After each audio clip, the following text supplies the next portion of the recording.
The discussion on a joint debate EU-Canada, EU-Canada Comprehensive Economic and Trade Agreement, a recommendation of Arctic Publics. We also have the conclusion of the EU-Canada CETA and their Commission statement, and the EU-Canada Strategic Partnership Agreement this morning. And first of all, Arctic Publics will take the floor on the EU-Canada Comprehensive Economic and Trade Agreement. Thank you. Thank you, President. Ladies and gentlemen, sometime before 2009, in one of the major provinces of Canada, Quebec, there was born the idea about CETA. Today, we have the day when we can decide how to go forward with this deal. I would say it's a judgment day, because since 2016, we have been discussing in European Parliament more than 18 times in different large groups what this trade deal really means for us. We have been taking into account most, if not all, of concerns that have been raised by analysing the previous trade deals with other countries, and I think that we can with great confidence say that this trade deal is in many ways a golden standard for future trade deals in the world. Now, I also would like to say that thank you, time is running. Ladies and gentlemen, I also would like to say that CETA is a litmus test for our European Union policies. We are standing on the crossroads, and we can take one of the two directions. The first direction is protectionism, provincialism, decline and building of walls. Do we really want it? I don't think so. At least I don't want this. The second direction is the openness to the world. It is a leadership. It is effective decision-making. It is a growth. And finally, also the bringing of wealth to our Union and each and every nation and member state here in the European continent. Of course, CETA trade deal is not a cure, a medicine for each and every disease. We must understand that. It is comprehensive, but it will not solve all the problems that our workers, small and medium enterprises and people are facing. It is not meant to do this. And this is why I would like to say to those who are not listening to the facts, but following the alternative news and not trying to go into the depths of this analysis of this trade deal, please do not bark at the wrong tree. Try to find other solutions for other existing problems, but go forward with this deal. As far as the CETA, it has two very, very important aspects for us included in this deal. One is geopolitical aspect, another is purely trade and economic aspect. As far as the geopolitics, Canadian nation have been always standing by the same values like we do stand here in Europe. There are no other nation outside the European Union so like us, like Canadians. Maybe I sometimes even think maybe they are even closer to us than maybe some of our members from time to time. It was a little bit of a joke. They have been sending their soldiers in the First World War to defend our freedoms and our liberties. They have been dying in the Second World War for our freedoms and liberties. And also now, when the European Union are facing security challenges at its external borders, Canadian soldiers again are on our sandy beaches in Northern Europe. Thank you to Canada for this. Secondly, if we are speaking apart of geopolitics about economy, there are a number of things which this trade deal will deliver. It will deliver trade in goods and decrease tariffs. It will deliver additional possibilities for services. It will give us a possibility to join procurement in Canada, which never have been before. Geographic indications, a lot of geographic indications for many of our producers. And of course the investment part. So from that perspective, I would say that every country, just like my small country Latvia, will benefit out of this. Our products which are now sold in Canada Latvian products, for instance, and also Swedish or German or French products will be cheaper between 8 to 12% after the trade deal will be passed. It's a good thing. The world is watching us. The world is watching the European Union. Which direction we will take? Will we take the direction of protectionism and closeness, or we will fight for liberal democratic values, for growth and for the new golden standards of international trade? It's a unique chance for the European Union now to take again a leading position in the global economy and global politics. And in many ways the vote for CETA will decide about this. Never before the world needed such a strong Europe at this moment, and it needs guidelines for good trade. CETA is like a lighthouse for these guidelines for many who are searching for wealth and trade. Please do not switch out this light. Vote for CETA.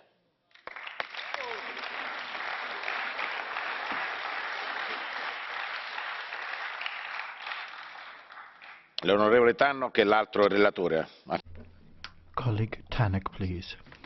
Canada enjoys one of the closest possible relationships with the European Union. It's a country that shares a common culture. C'est un pays bilingue with 2 EU languages as national languages and has a healthy respect for democracy and the rule of law.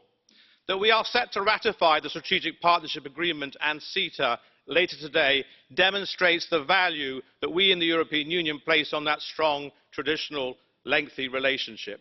Canada, with its similar levels of GDP per capita as an advanced economy and a NATO member state, further cements ties and mutual interests. For example, there are 2 extracts from the SPA that in my mind sum up exactly what this is all about and what it stands for. The parties shall implement this agreement based on shared values, the principles of dialogue, mutual respect, equal partnership, multilateralism, consensus and respect for international law. The second extract reads, recognizing that sustainable globalization and greater prosperity can only be achieved through an open world economy based on market principles, effective regulations and strong global institutions. I think these 2 paragraphs sum it all up. And that's exactly what the SPA and CETA are all about. Ambitious, free trade and liberal multilateralism. These are the values that they seek to embody and defend at a time when they need defending more than at any other time in the European Union's recent history. Whilst my main area of concern as rapporteur is the SPA, it's important that we consider this alongside CETA, or to give it its full name, the EU-Canada Comprehensive Economic and Trade Agreement, and the wider international political climate in which we now find ourselves. Whether we look to the election of President Donald Trump in the United States, or in my personal view, the regrettable decision of my country, the United Kingdom, to leave the European Union, or the rise of populist protectionist parties across Europe, it's clear that the merits of free trade, multilateralism and the liberal international world order is being unfortunately questioned by many, and we must stand up and fight for it. Such questions can only be answered by concrete results. This means increasing trade, creating economic growth, providing jobs and creating a safe and secure world. The SPA and CETA will hopefully do exactly these things and I can illustrate what can be achieved by defending these values that they are based on. To focus on some of the overlying headlines of the SPA and the areas where coordination of efforts is envisaged, I'll take a few areas of particular interest. For instance, preventing nuclear proliferation, ensuring the effective working of the International Criminal Court, now increasingly challenged, strengthening counter-terrorism efforts and combating the financing of international terrorism, enforcing consumer protection, fighting the trade in illicit drugs, tackling cybercrime and discussing the high North Arctic strategy increasingly threatened by an expansionist Russia, to name but a few examples of what is envisaged in the SPA. But much of what we see in the SPA is in fact the development of long-standing links and coordination.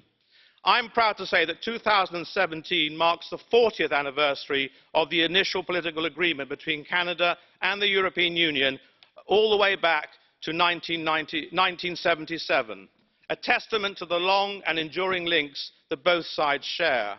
It was only a year later that I, as a student, found myself living for several months in 1978 in Canada and appreciating firsthand the strong bonds and common culture that bind us together. Existing cooperation between Canada and the EU and its member states spans a number of key policy areas. For example, the EUROPAL agreement, active since 2005, which provides a valuable vehicle for the sharing of data and information in the fight against international crime and terrorism. Canada's consistent military contributions to the common security and defence policy of the European Union. Canadian parliamentarians, whom we meet frequently when they participate in joint electoral observation missions with the OSCE and NATO parliamentary assemblies.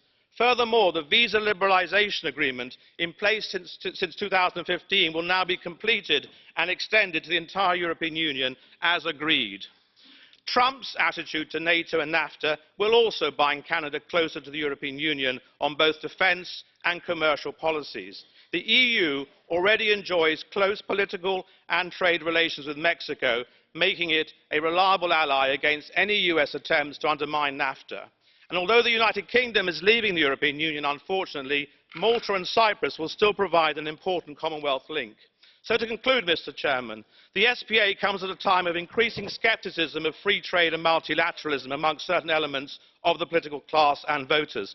I believe that the European Union and Canada's strong relationship and record of cooperation can therefore be a much needed poster child at this critical time for these values, and that the benefits and prosperity brought by increased trade and cooperation fostered by these agreements are both in Europe's and Canada's mutual interests. Thank you.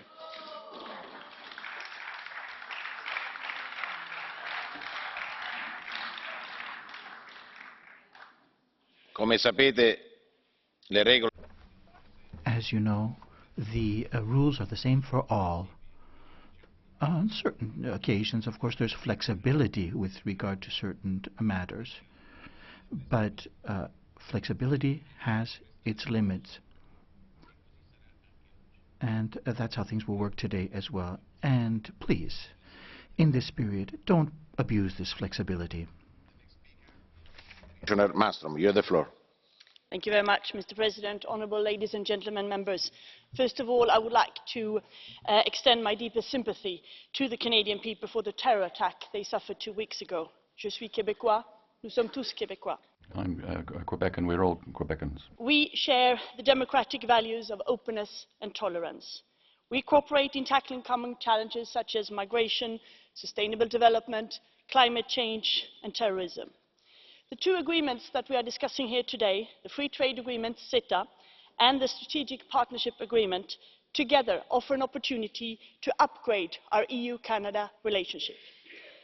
Those agreements strengthen both our economic relations and our geopolitical alliance, reflecting our partnership, both unique and distinctive, making that partnership deeper and more powerful, reaffirming our fundamental values, political principles, and using them to shape globalization, with an institutional framework that allows for deeper exchange, to help each side serve its citizens in the 21st century.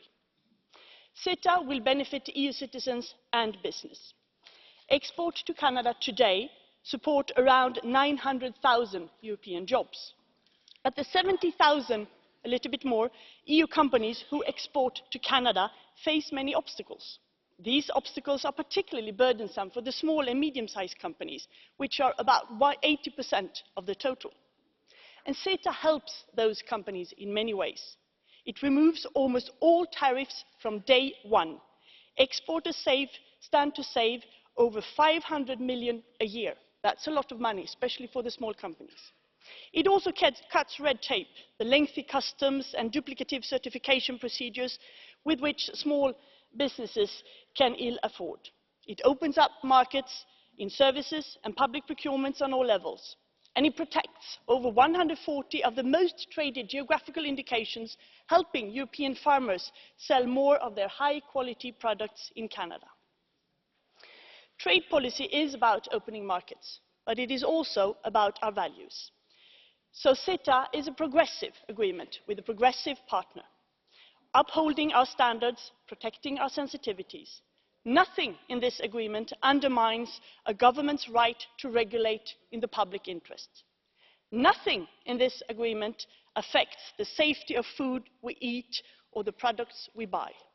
Nothing prevents governments from providing public services or bringing these services back to the public domain if they have been privatised.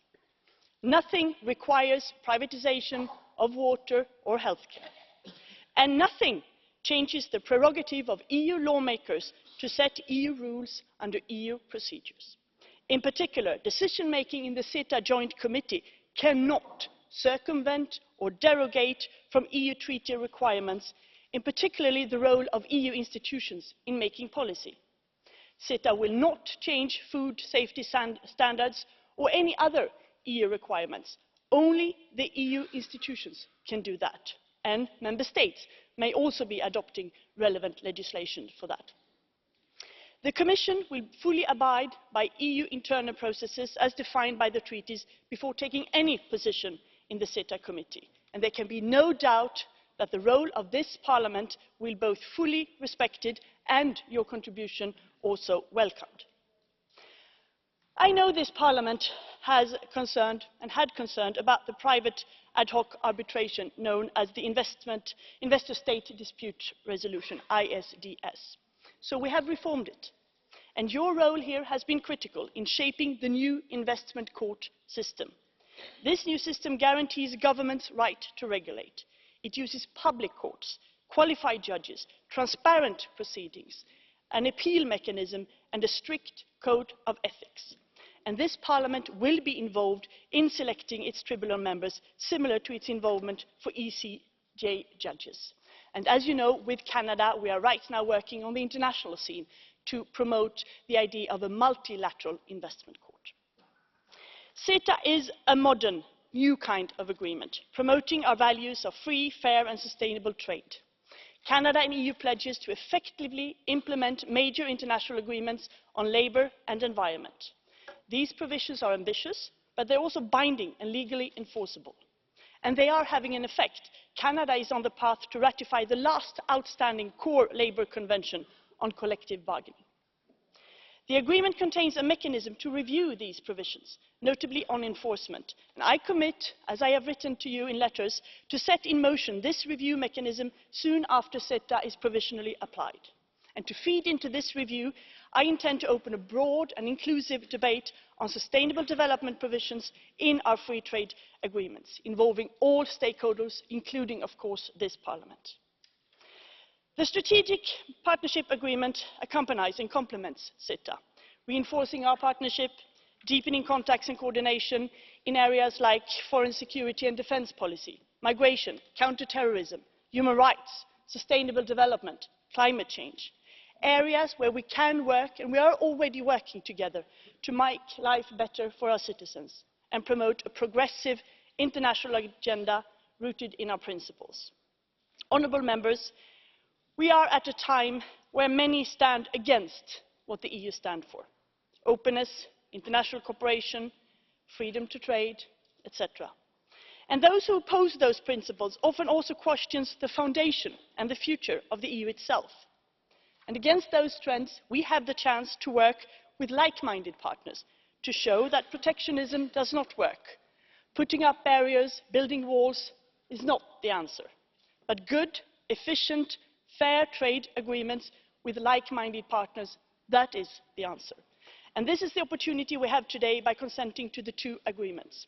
And I would like to end by thanking so much the rapporteur, Mr. Pabriks, and of course Mr. Tannock on the Strategic Partnership Agreement, and the shadows and many more who have worked during this long time for this agreement. I am looking forward to the debate and hopefully a successful vote. Thank you very much.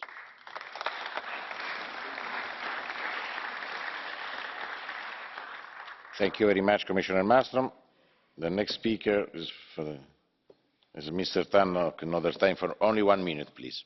1 minute? I thought I had 2 minutes. 1 minute? Okay.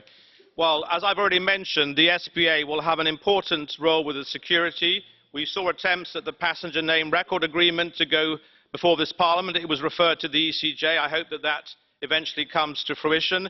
There's also the creation of a joint ministerial council and joint consultative council for the first time, which will enable senior policy makers on both sides of the Atlantic to exchange ideas.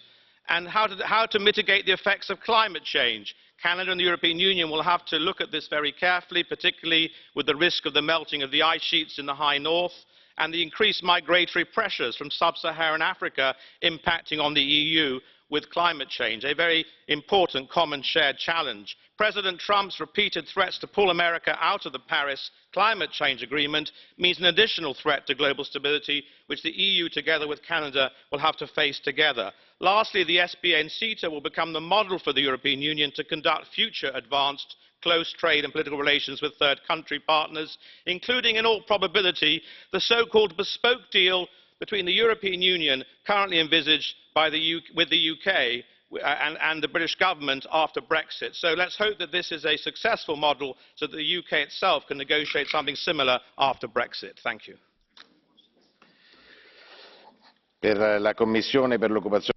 On behalf of the Committee on Employment and Social Affairs, Mr. Pirinski, please. President, the EMPL Committee of December 8th last stressed that decent job creation, balanced wage increases and expanded entrepreneurship possibilities must be the defining criteria for giving consent for the conclusion of CETA. The committee, however, found that the agreement seriously falls short of all three scores. Real-world models and assessments indicate no more than a 0.018% increase in overall EU employment over 6 to 10 years, with significant sectoral dislocations and increases in long-term unemployment. Income gaps are projected to widen between skilled and unskilled workers. There is no single chapter with specific measures in favour of SMEs. And finally, the privileged status of investors under the investment court system stands in stark contrast to the mere consultations envisaged for protecting labour interests and rights. Hence, the Committee's recommendation for Parliament is to decline giving its consent for the conclusion of CETA. Thank you.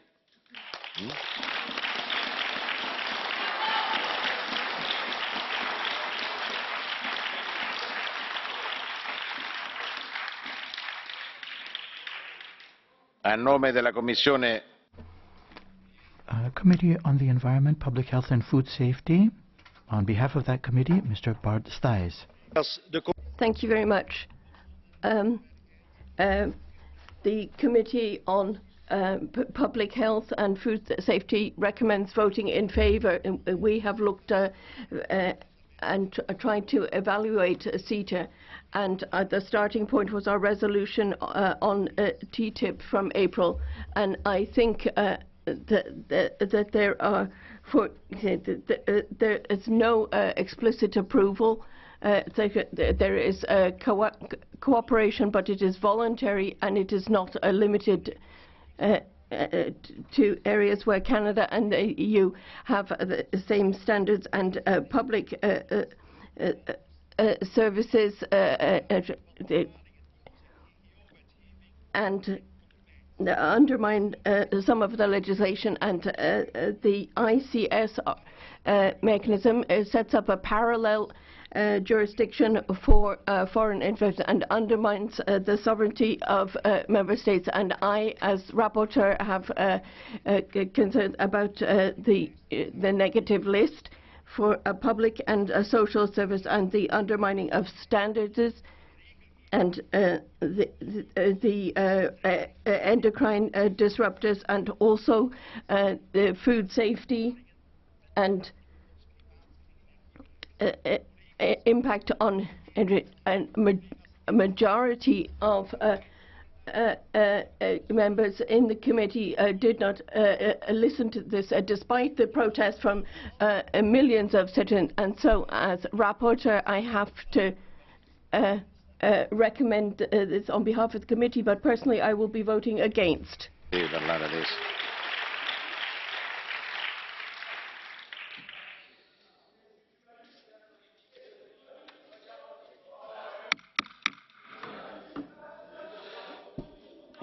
Oggi è un dibattito.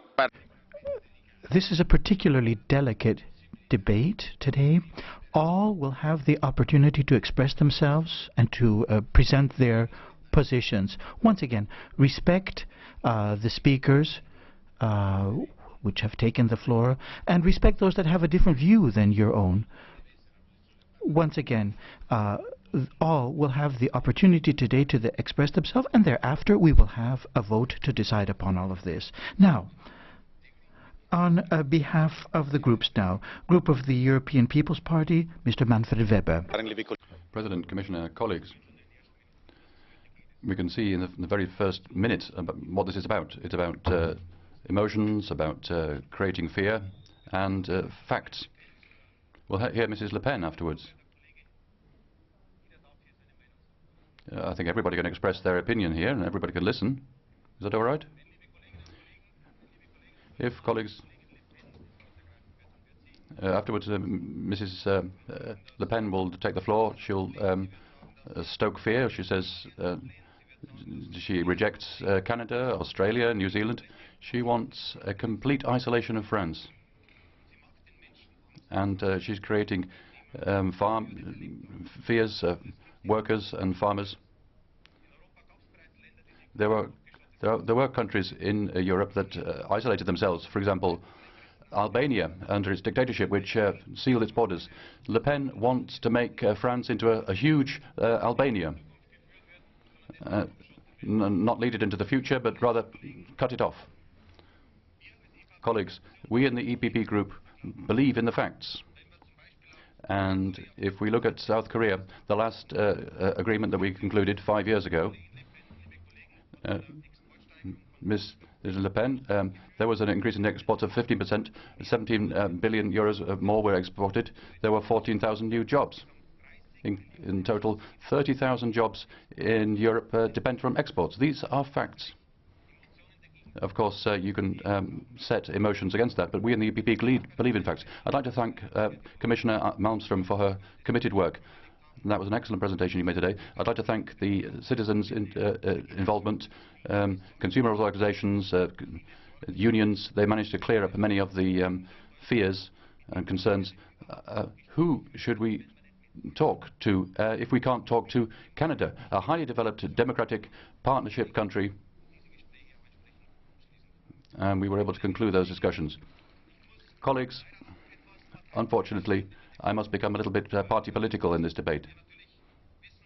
We have to know who is leading this parliament and who will lead this continent in the future. Gianni, unfortunately, the S&D group is very split.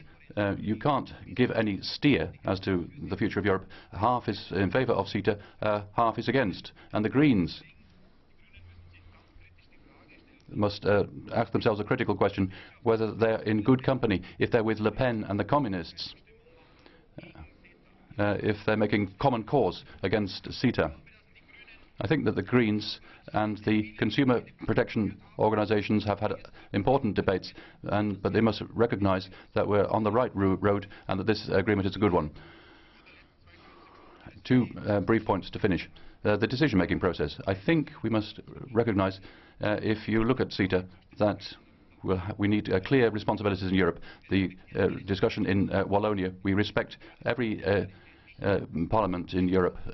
Federalism is important, but we need clear responsibilities in future so that people know in Europe, if we discuss free trade, the European Parliament, where the European Parliament has the final word. Colleagues, the big picture is that we have Donald Trump. Donald Trump cancelled TTIP. He wants to build walls. Colleagues, we as Europeans, on this day, we want to make clear and make clear in this vote that we don't want to build walls. We want to build bridges. We want partnership, and that's why my group will be voting for CETA. Thank you.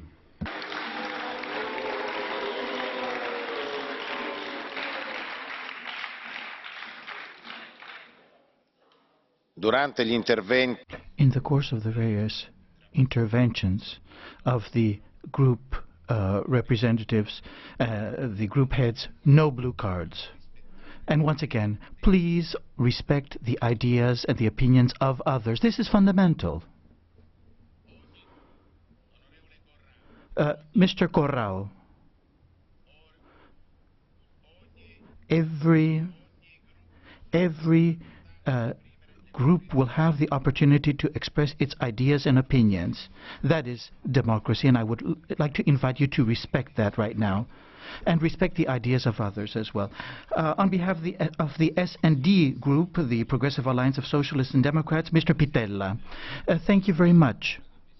Commissioner, colleagues, I have listened to different triumphalist approaches to this particular matter, and I just heard the last provocation of colleague Weber. And, of course, I think indeed we have to have an open, frank, sincere debate. And we have had a very open such debate within the S&D group, within the Socialist group. And my group would like respect. We really don't create these types of situations which you have described, or we don't have these types of rifts within our group. Please understand that. For us, for the Socialists and Democrats, CETA is not a model. It is a beginning of a change in commercial policy, trade policy in the European Union.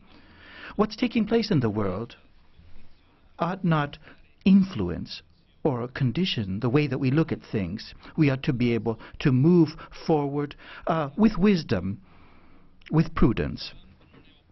Trump isn't Obama, that's for sure. And we have to really reflect on what's taking place in the world. Trump has profited from a totally misplaced view of globalization. And he has looked only at the interests of major undertakings and enterprises. Globalization distorted is what he has presented.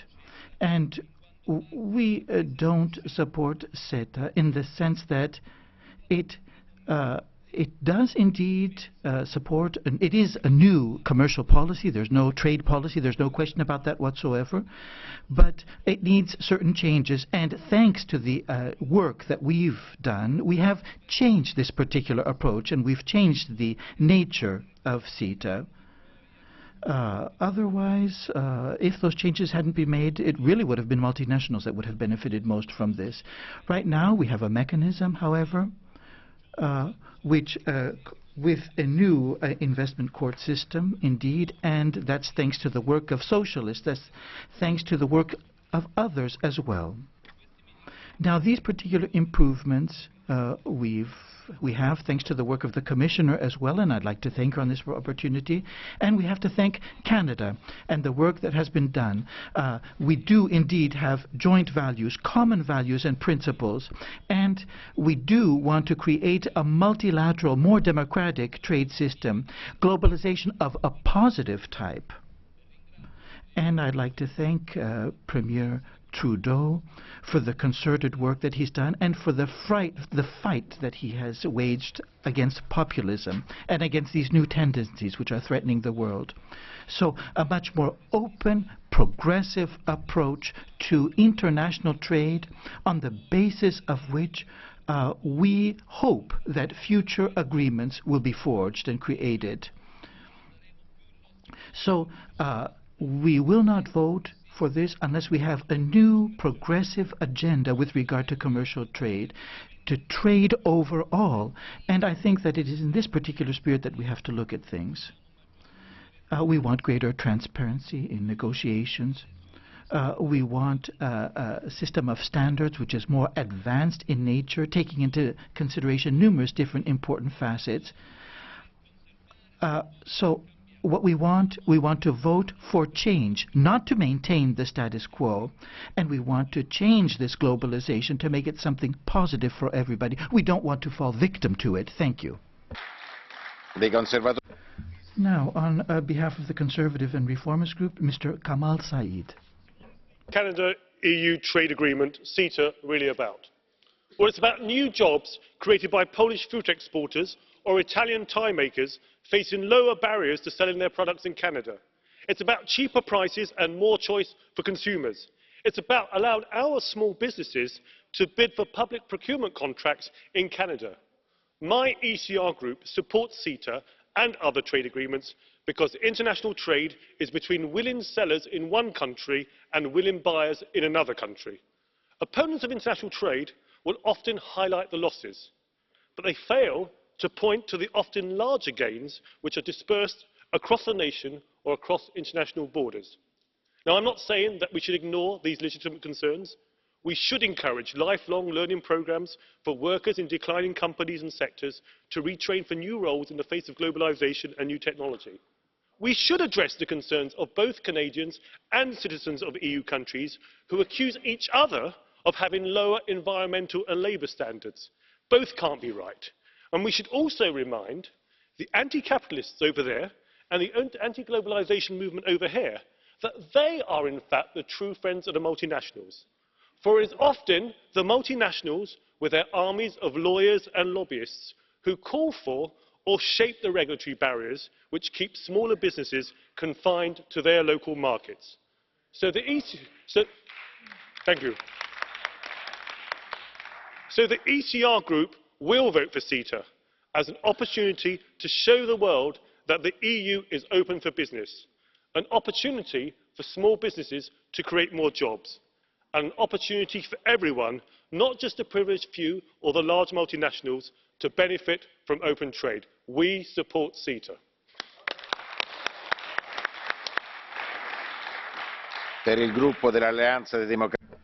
The Alliance of Liberals and Democrats, Mrs. Mariette Schaake. Thank you very much.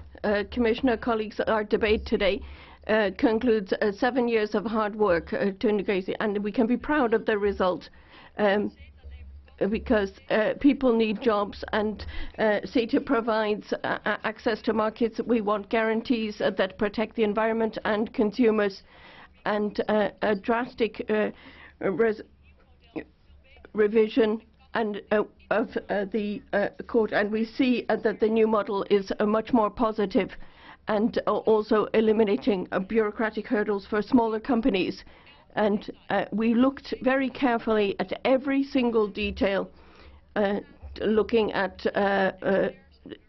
opinions from experts. We took on board citizens' opinion, and we need to look at the context in which we are voting.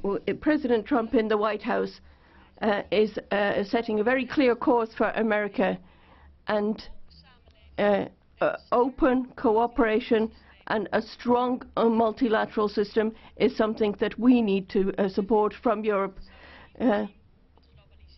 People are you can't have a globalization without fair competition and protection of the environment, but we need to take this moment to take ambitious steps forward, and we could have no better partner than the Canadians, the most European country outside Europe.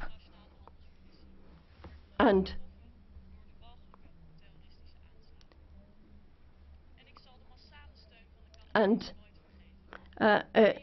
I remember these for great support that we got from Canada, and I think this underlines that our deep ties over history, and this is something that people experience personally. And perhaps I could just stress that CETA is a liberal system, and everyone who fought for this against the tide. I'd like to thank everyone, and I'd also like to thank the Canadians for their patience. It's been tough, but the result is well worth it. Thank you. On behalf of the Confederal Group of the European United Left, Nordic Green Left, Madam Anne-Marie Mineur. Chair, these are just a few of the signatures of the 3.5 million people who signed against CETA, and that is just a part of the millions of people who have been demonstrating against CETA, and also people who have submitted complaints about all of the forms of arbitration in all of the regions that have declared themselves CETA and TTIP free. But nobody has said anything against Canada. But you can't have such a bad agreement with your friends, because this is at the expense of many, many people. We have reservations about the agreement because it's assuming that there are problems with all of the rules: food safety, protection of the environment, also our autonomy in the area of regulation. We are just putting ourselves in the hand of multinationals. We're undermining not only the rule of law, but we're putting our democracy at stake. And that is not just my opinion, but that is what we have heard from lawyers, legal experts, consumer organizations, trade unions, SMEs, from farmers, from environmental organizations, from NGOs who have carried out studies of money flows, transparency. CETA is a threat to all of us, and I don't understand the Liberals. I don't understand the EPPs, and I certainly don't understand the Socialists and Democrats who are not fighting against an agreement at this time with all of the risks that it entails. CETA is a bad agreement. It's just good for multinationals, and we're not in favor of that. We're in favor of the choices made by millions. People before profit. Stop CETA.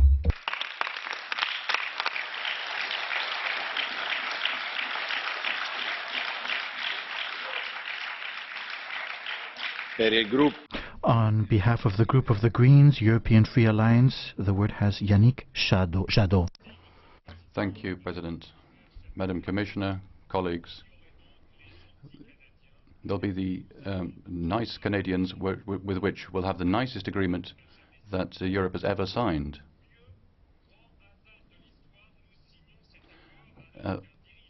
We are signing this agreement when a xenophobic, racist and sexist leader is in charge of the US. I'd like to point out to Mr. Weber that Mr. Trump is a conservative, voted by the conservatives. He is part of your international conservative family. And on the other hand, on the other side, there'll be the workers, their unions, the consumers and their organizations, the civil society, and the millions of people who have signed petitions. There'll be the SMEs, there'll be these parliamentarians who won't be awake to this happiness. Have you forgotten that who negotiated this agreement? Mr. Harper, a climate skeptic, who today is advising multinationals. Mr. Barroso, the former president of the Commission, who today is advising Goldman Sachs. Mr. de Gucht, former trade commissioner, who today is advising multinationals. The end of this deregulation process, the end of this process of privatization, that's the government of Mr. Trump. It isn't the commissioners and the final former prime ministers who go to the multinationals. It is the multinationals who are the Trump government. We are at a precious moment, too rare a moment in our history not to look what justifies, what explains Brexit, what explains the Trumps. And it is globalization that you're constructing which partly explains that. You are feeding the fire which leads the extreme right to globalization, indifference. It's always bad. We have to construct, Commissioner, a globalization based on regularization. If we don't want Europe to continue to dislocate, if we don't want Brexit, if we don't want more Trumps, more extreme right, we have to make Europe the pillar of regulation, public regulation for globalization. That means human rights, social rights, and environmental rights above trade and investment rights. And TTIP, CETA, that is exactly the opposite. You're telling me that you protect jobs. You yourself, in the hearing between the International Trade Committee and the Employment Committee, you said to yourself that we don't know if that will create jobs. The only study which shows less than 100,000 jobs in Europe. You said that you're protecting the climate with Mr. Troba.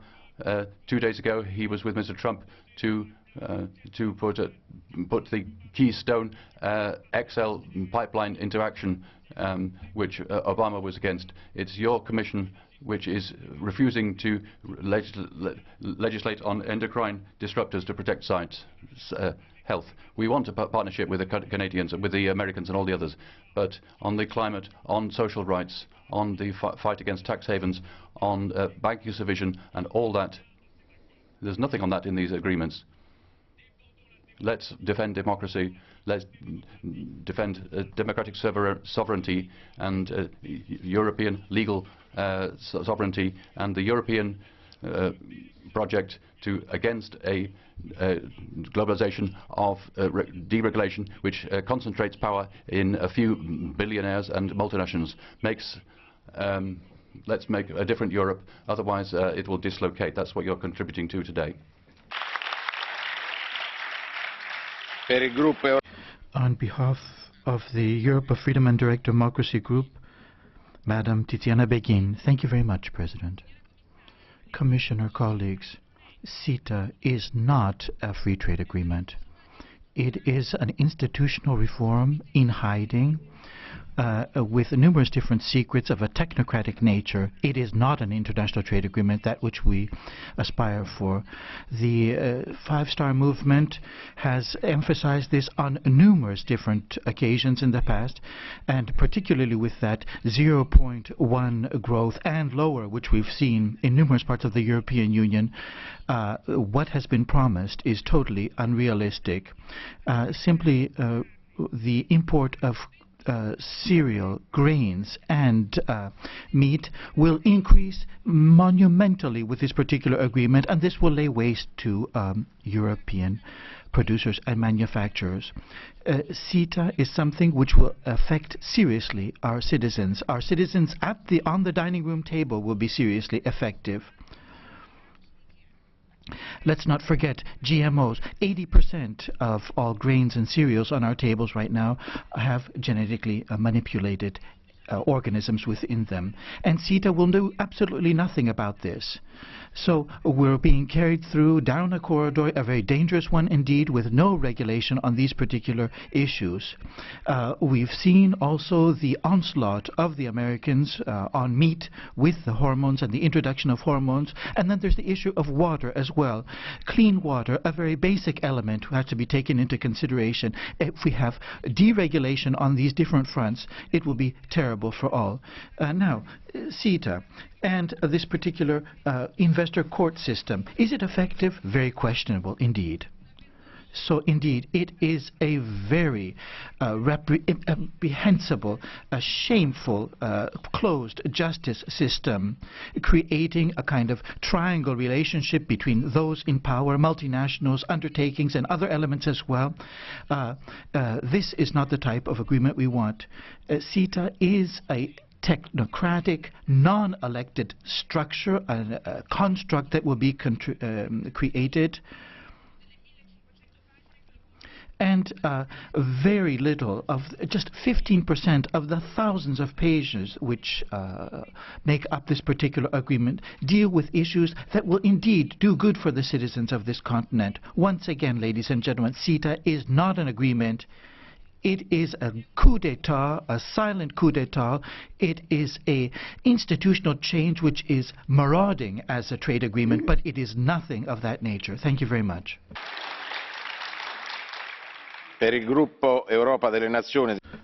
For the Europe of Nations and Freedom Group, Madame Marine Le Pen. Members of Parliament, following 7 years of agreement, this agreement, the twin of TTIP, will either be refused or rejected by this Parliament. The CETA agreement was carefully hidden from all citizens. It has almost never been discussed in public because none of you want or can defend it publicly. You vote for it in secret. You like that, but debating in public, that's something that you hate. And the members of the Socialist Party are saying that they're in parties. The UMP voted for it, but answer differently when they're saying, well, when citizens understand all of this, they will never trust you again. That is why this is a terrible agreement. It removes almost all customs duties on products traded between Canada and the EU and will undermine thousands of jobs in Europe, tens of thousands in Germany. All of the free trade agreements that you have already signed, you're going to agree to lower prices with Canadian producers, 35%. Are you not ashamed? You're giving away our rights to legislate, and you're robbing our citizens of the protection of their rights that they expect from their representatives. And what about the environment? All of the committees that you set up, all of these vague committees are all supranational nature and are not monitored by anyone, and there are questions about their constitutionality. And you're making it possible for multinationals to attack member states so that you make sure that no new legislation will displease them. And you said you're going to have Jews, but these are going to be international lawyers suffering from conflict of interest because they will have been paid by the multinationals. And you're saying that this is good for middle classes, and but it's a disastrous picture. And if this treaty is voted for in just a few hours, this will show once again to citizens that you cannot defend them. And this is why it is important for each country to find its sovereignty and determine its own future. And the French people will have one possibility to change this fate, and that will be the presidential elections in May 2017. And it is true that it is up to nations to negotiate their agreements and not a non-elected structure which it defends its own interests and not the interests of citizens. La parola all'onorevole. The floor now to Mr. Papadakis, non-attached member. CETA serves monopolies and is a new type of market system which will boost capitalist profit, and of course there are numerous different geopolitical reverberations as well. Now Canada and the United States are trying to get the edge over their competitors, and they are playing a very, very dangerous game indeed. CETA opens the road to the total shelving of vested rights of workers with mass layoffs, and all of this in order to protect investors, laying waste once again to workers and offering a system for the trade of goods, products, of services which does nothing for our citizens. All environmental regulation is done away with. No safety for the environment, for food as well. Monopolies shall reign in this new system which is proposed within the framework of CETA, and capital shall reign. The establishment of an investor court system will secure so-called justice for monopolies, very, very serious responsibility of the Syriza government in Greece, which has signed up to this as well, regardless of the protests that have been expressed. The Communist Party of Greece states its clear position against CETA and against any similar such agreements of capital, and this is all part of capitalist manipulation to simply lay waste once again to workers and their fundamental rights. Mr. Kaspari, for 2 minutes, please. Madam President, today is a good day for Europe, for Canada and for the world. Today we're forming the world. Why are we doing that? We're doing that because globalization is taking place. But we don't want that in a more closely related world, the richest, the most unfair decides what happens. We want that in a world that's growing together, that the power of the law reigns. That's why it's a good day for our citizens, for Europe and for the world, if free democracies in Europe and democracy are putting things together based on the rule of law. We also note that a lot of people have concerns. They have concerns about their future. They're concerned about ever more rapid changes. They're concerned about the very half-truths and non-truths about this agreement. So I'd like to say very clearly what this is all about and what it's not about. It's about growth and jobs, and it's not about lower environmental, social or consumer standards. It's about better market access for our small and big companies, and it's not about forced privatization of public services. It's about the protection of our citizens from disadvantages in other countries. It's not about the limitation of political freedom of movement or taking power away from national courts. In the EPP, we're saying yes to CETA because isolation only produces losers all round. We're saying yes to CETA because we want to implement the chance that we have.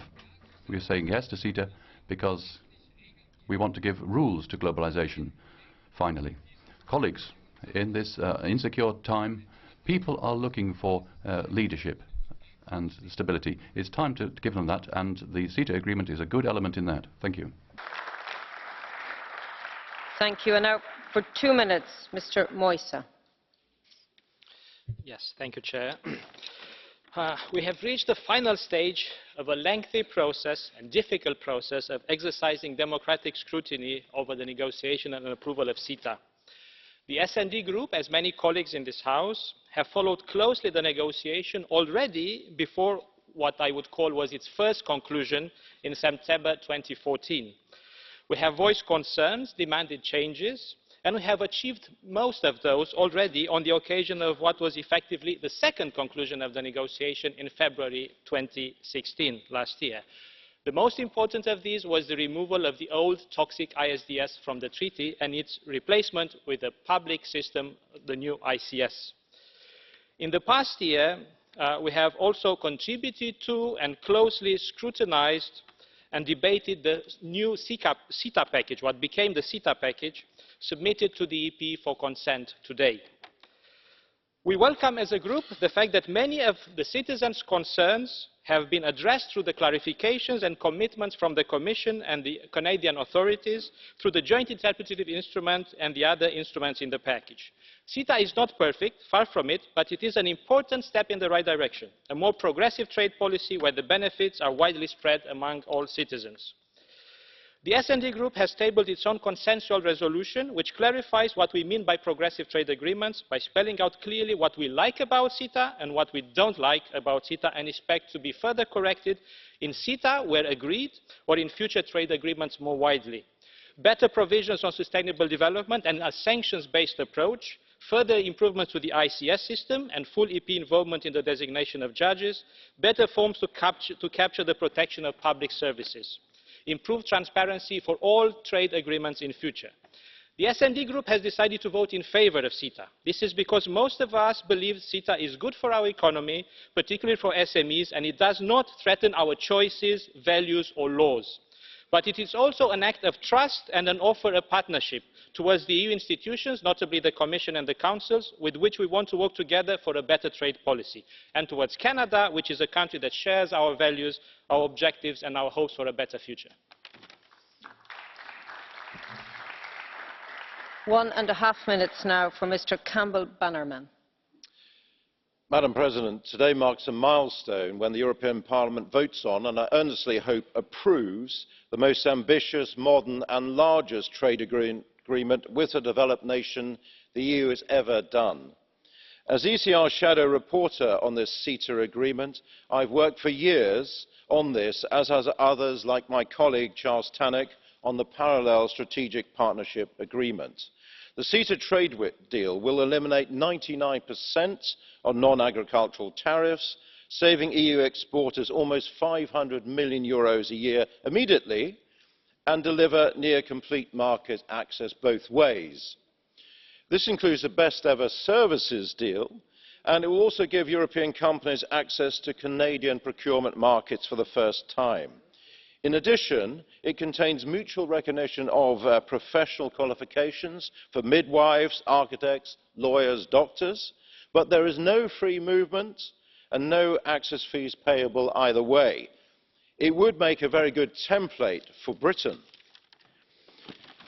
Once fully implemented, the agreement is expected to increase bilateral trade in goods and services between the EU member states and Canada by 23% or £19 billion.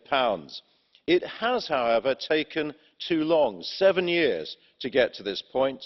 2 years were wasted on EU human rights demands, and another 2 years on investor disputes, with the unacceptable ISDS being replaced by the better investment court system. The EU must reflect on the time it takes to get agreements negotiated if they are going to be taken seriously in future with any major trading partner, and if CETA fails, any credibility the EU has in negotiation will be lost, including with Britain. So this is a vital vote from all our perspectives. Thank you. Will you accept a blue card from Mrs. Kadenbach, sir? Thank you. 30 seconds, please, for your question. Thank you. We've heard from you and also from colleagues from EPP that all of your thinking is based on facts. I'd just like to ask you to tell us exactly which facts are behind this. How can you confirm that this will accelerate trade in both directives? And how this will be advantageous in the fight against climate change? Can you, and how we can reach the CO2 reductions that we want? Can you tell us the basis in fact for those points? I think the fact is the same with all free trade agreements. It's better for people on the high street. It actually reduces the cost of food, for example, seafood coming from Canada, meat coming from Canada. That's good for the poorest people in Europe. So that's what these free trade agreements are about. It's good for jobs, our ability to sell services to Canada, to break into provincial government in Canada. It's good for that. And all of this without actually selling out in terms of workers' rights or social protection or environmental protection. So it's a good deal. For heaven's sake, support it. Otherwise, we won't get any other deal done by the EU.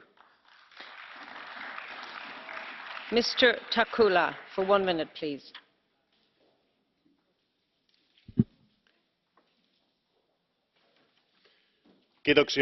Thank you, Madam President. The Parliament has been debating the CETA agreement for months.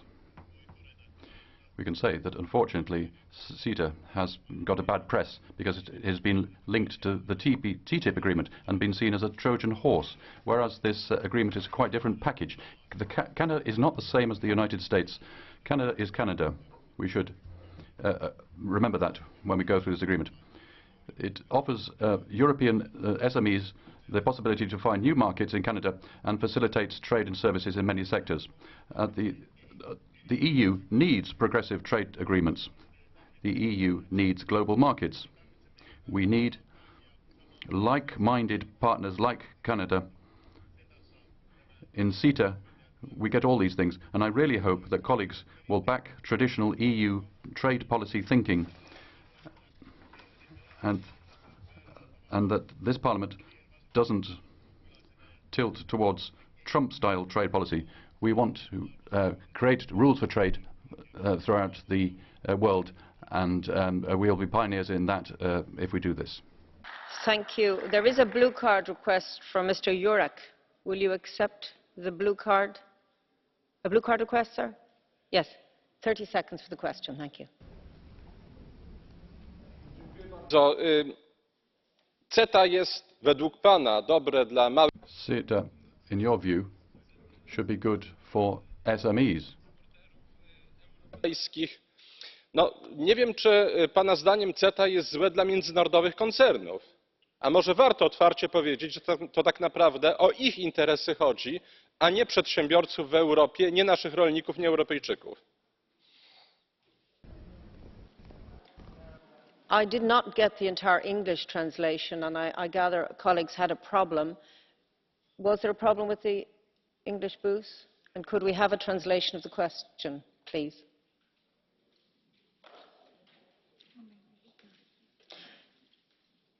Could I get some guidance from the booths as to whether they heard the question, or do I need to repeat it? If the speaker could repeat the question, please. Perhaps with brevity. Sir, yes. Please, Mr. Jurek. Please. Thank you. Mówił pan o małych i średnich przedsiębiorstwach, które pan... You talked about SMEs, who, in your view, will benefit from CETA. You talked about advantages for European exporting countries. Why didn't you talk about multinationals, the main beneficiaries from CETA? Will they be amongst the losers in Canada? Arvoisa puhemies, kiitos. Thank you, Madam President. Thank you for this question. I only had 1 minute to speak. I couldn't list all things. Big companies, multinationals are doing well at the moment. They have the global networks. SMEs, they also need to have better market access and for their products. And that's a big problem at the moment. They don't have the armies of lawyers so that we can get to those markets. As I said, for jobs, we need this.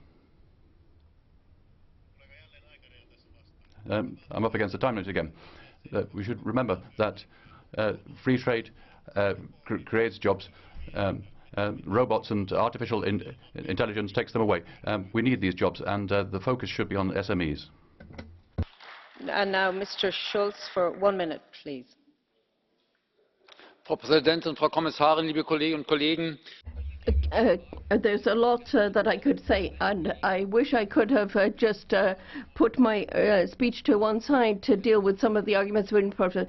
But let me just say, the agreement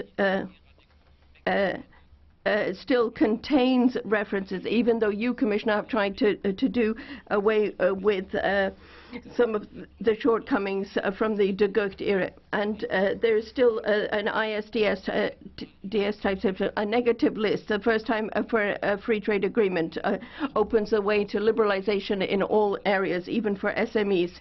And the clauses and leave the right to regulate on very thin ice, and but given that the CETA is a living agreement, so it's still a work in progress, despite the fact that you've been working on it for 7 years, and it's got over 1,600 pages. But the agreement will have an impact on the future, and including climate change, Industry 4.0, and for that reason we cannot approve it. Thank you. 2 minutes, Madam Keller. Thank you. Thank you. And I would also like to thank the millions of people all over Europe and in Canada who have been mobilizing around this agreement. You have achieved at least reforms, even though we think they're by far not enough, and you have ensured a European-wide debate on trade. This is a big achievement, and without you, we would have never gotten that far. The Commission and many colleagues say that CETA is a new style agreement, but beware, it is not. It's an agreement of the very old sort.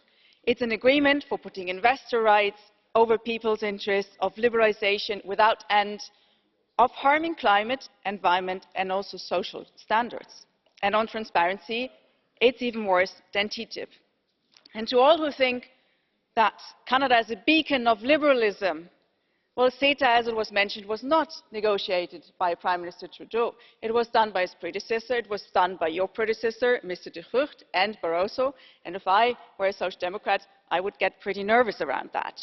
But anyway, if the idea is that we like CETA because Canada is nice, then we should all be aware that the Commission is negotiating on many fronts with many countries. So who are colleagues then willing to reject because they're less nice? I think we need cooperation with countries, especially with nice countries like Canada, and we need trade, and not just for the maple syrup. But we need to do it differently. Trade needs to be good for workers and employees, for consumers, for small-scale enterprises, for the society as a whole, and not just for the super big companies. And agreements need to set good standards, and especially in these times, we need to work together for climate change, because this is our last chance, also to uphold international law because it's being challenged. All this we need, and all this is not in CETA, and therefore the Greens EFA group is rejecting CETA. But no matter how the vote will go today, this is only just the beginning of a struggle for fair trade and good cooperation, and we're ready for it. Thank you. Thank you. Mr. Jadowski has a blue card question. Mrs. Keller, will you take a blue card? Mr. Jadowski. Okay. Dobrý den, paní Keller, vy velmi často kritizujete. Mrs. Keller, you often criticize all of the trade agreements, and we're used to your rhetoric. But I think that you're presenting some incorrect arguments. You said that CETA is in the interest of investors and not of citizens. Aren't investors citizens? Aren't they normal people that want something, that also want to live? Isn't it the taxes from the investors that pay for you here in this institution? Thank you. Thank you for that question, because indeed I do believe investors are very normal people. They need to have rights like everybody, like all of us, like everyone in Europe and in Canada and elsewhere. And that is why investors should have exactly the same right as people, and also be able to claim those rights in front of courts, courts that we can all go to, but not special courts where only investors can go to, because investors have rights, but they should not have more rights than us normal people, the people in Europe and in Canada and elsewhere. Thank you. Thank you. Before I give the floor to our next speaker, could I just say that there were 2 requests for blue cards. I will take one, and I may indeed have to drop the blue cards if our time is running out. So just to bear that in mind, and I'll give the floor to the Earl of Dartmouth for 2.5 minutes. Thank you, Madam President. First, I'm going to begin by quoting from an earlier speech I made on TTIP. Trade should be about economic benefits, not political goals, and yet the Commission consistently exploits trade agreements in order to advance its own political agenda. And I refer you to Commissioner Malmström, who is here for once, at the confirmation hearings. There the Commissioner stated in prepared remarks that trade is a powerful foreign policy tool. It must support Europe's wider international goals. The intention is clear. Member States are being forced to barter, and if you can forgive the pun, trade away their sovereignty in order to support the EU's foreign policy. This is sheer vanity. The EU should not manipulate the trade of the Member States in order to promote the foreign policy pretensions of a wannabe European superstate. Thank you. Now to the detail, and this is a specific detail. In CETA, there is no clause, none, that confers freedom of movement on the citizens of Canada, nor freedom of movement into Canada for citizens of the EU member states. It is a fact. The European Union has well over 100 trade agreements, if you include GSP and GSP+. And of these, it is only the EFTA countries, of which there are 4, whose specific form of trade agreement with the EU has a clause that confers freedom of movement. Nevertheless, it is endlessly asserted that any access at all to the EU single market requires freedom of movement. The facts are clear. This is wrong. This is completely untrue. This is erroneous. This is total tosh. And it is a tragedy for the integrity and credibility of our politics that many of those who stand in the way of Brexit persist in putting forward this false fact. That is fake news. That, Labour MEPs particularly, and they know who they are, that is the big lie. Your neighbour, Mrs Atkinson, has a question for you. Will you accept? 30 seconds, please. My friend, William, do you not agree with me that the whole basis of negotiating a trade agreement would be that you actually put somebody in charge that knows what they're doing? Why have we got a former socialist sociology lecturer from Sweden negotiating on behalf of the UK, which will bind us after Brexit? She's not qualified to do the job. If I may say so, I would point out at the hearings that 3 political groups voted against the confirmation of the present EU Trade Commissioner, and if only the ECR had joined us, she probably wouldn't have happened. As it is, we have somebody who is completely unqualified, and that is the person who the 27 other member states are unfortunately stuck with. Colleagues, let me just say the Commissioner was approved by Parliament, and that is why she is in this position. And I would ask you, there's no need to wave. I can see you, sir. Sir, if you could you just listen? Could you just listen? Please sit down. Please sit down. I have made the announcement, colleagues, and I think we can defend the Commissioner's right to be here. And we will now continue with our speakers list for 1.5 minutes. Mr. Salvini, please. Thank you, colleagues. I have nothing to say about the Commission or the Commissioner here. Anyway, they've turned a deaf ear on the issues in Italy. Now, multinationals and the financial world. We're speaking about 200,000 workers which will be affected by this particular situation, and it's important for us to put on the table of these people cereals, meat with hormones, GMO cereals, because that is what the future will be.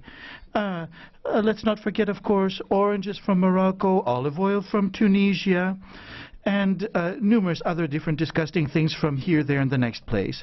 So this supposed made in Italy prosciutto, made in Italy supposedly Parmesan cheese, and other products appearing as made in Italy but are not. These are the products which are flooding our markets right now. Hundreds of thousands of jobs in Italy, in France, are at stake with this type of agreement. And then we have Brexit, we have Trump, we have the elections in Germany, we have the elections in the Netherlands, we have the elections in France, and all of what appears on the horizon is that, well, people have had it. They're just sick of this particular situation. Many people have just prepared their suitcases because they want to travel abroad. They want to either go to Canada, the US, China, somewhere else, but get out of this continent. Thank you. Mrs. Woutman would like to ask you a question. Will you accept? Blue card question?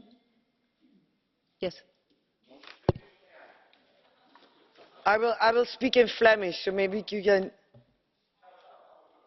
You don't? You don't accept the blue card? Perfect. We will move on, Madam. Thank you for your try. We move on to our next speaker for 1 minute, please. Mr. Korwin-Mikke. Thank you.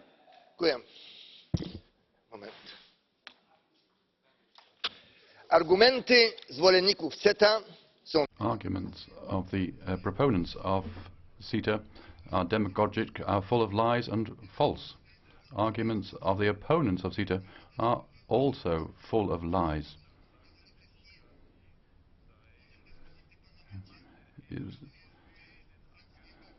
Democracy is being attacked by hyenas, but it's even worse. The devil is in the detail. I'd like to express my concern that this agreement is very nebulous. In particular, that goes for the dispute settlement. I think that private arbitration courts are better than state courts, so I'm surprised that Polish members who've had experiences with the Polish judiciary are representing a different view. But these judges must come from other countries where there is justice. The floor to the next speaker. We are very tight on time, colleagues, and the vote is long, and it must begin at 12 o'clock. So I will not take any more blue cards to give colleagues who have indicated at the end of the debate an opportunity to speak. So for 1 minute now, I give the floor to Mr. Wałęsa. Thank you, Madam President. The world is watching, ladies and gentlemen. Make no mistake, we're going to do a lot more today than just agree on CETA. Today, for one, we're going to prove our credibility. With the conclusion of these negotiations, we're going to prove that during the difficult geopolitical times, when the populism triumphs, we can set and support good international trade practices. With this agreement, we're going to show that we're going to set certain rules that can be established for future agreements on trade around the world. If we can agree with Canada, if we can push forward to improve the trade relations with Canada, if we can show the positive impact on the citizens, but also on the industry, on the employment, this agreement will show that this is the way to go. And I believe that that's why we should support it, because it's just one step towards reshaping the world in a positive manner. Thank you. And now for 1.5 minutes, Madam Valenciano.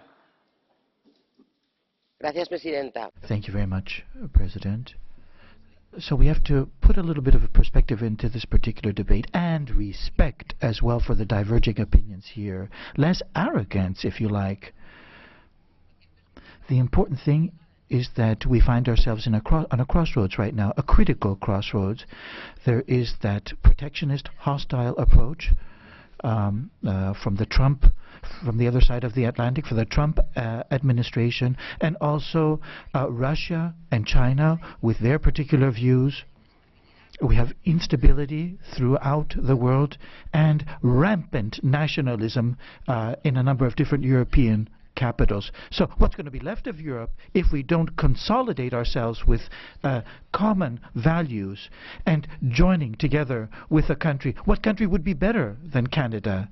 It's a country that shares our values, our principles, and I don't think that this particular agreement is the panacea, the best thing that came out of this place. But there have been many changes that have been introduced, many improvements, thanks to the socialists and others, and I think right now it is adequate and it is in the direction of our particular goal. The socialists don't want globalization uncontrolled, but we don't want also protectionism. Between these extremes, we want an open world, an open trade system with public participation and control, a just system overall. That's what we desire. 1 minute, Mr. Zahradil. Paní předsedající, já tady reprezentuji Českou republiku. Madam President, I represent the Czech Republic. That's a small export-oriented country. Our trade with Canada has a volume of $1 billion crowns, and 60% of our exporters are small and medium-sized companies. We export plastics, rubber, engine parts, machines, optical and medical products, medical devices, also food. All that can be simplified, the trade with commodities, if CETA enters into force, if tariffs are removed. Clearly, I will lobby for this agreement because it's in the interest of my country, of the economy of our country, our employers and employees, that this agreement comes into force. I think the Parliament, Hein, wants a great opportunity to do something positive. This agreement, by approving this agreement. Mrs. Sharanzova. Thank you, Madam Chair. First of all, I would like to thank Madam Commissioner for not giving up, for being determined, and for all your efforts invested in the successful conclusion of this agreement. It is also thanks to you that we can make today this important step and give our clear yes to the economic and trade agreement between the EU and Canada, the most comprehensive agreement concluded so far.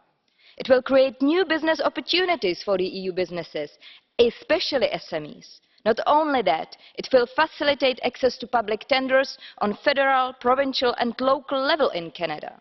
It will take care of European geographical indication, including the Czech beer. Madam Commissioner, the EU needs to show now more than ever that it has not resigned, unlike some others, on the liberalisation of trade on international level. But not only that, the EU should stand ready to shape it. Instead of closing our borders with protectionism, we have to lead by example and make sure that there can be more such agreements with our key trade partners. Thank you.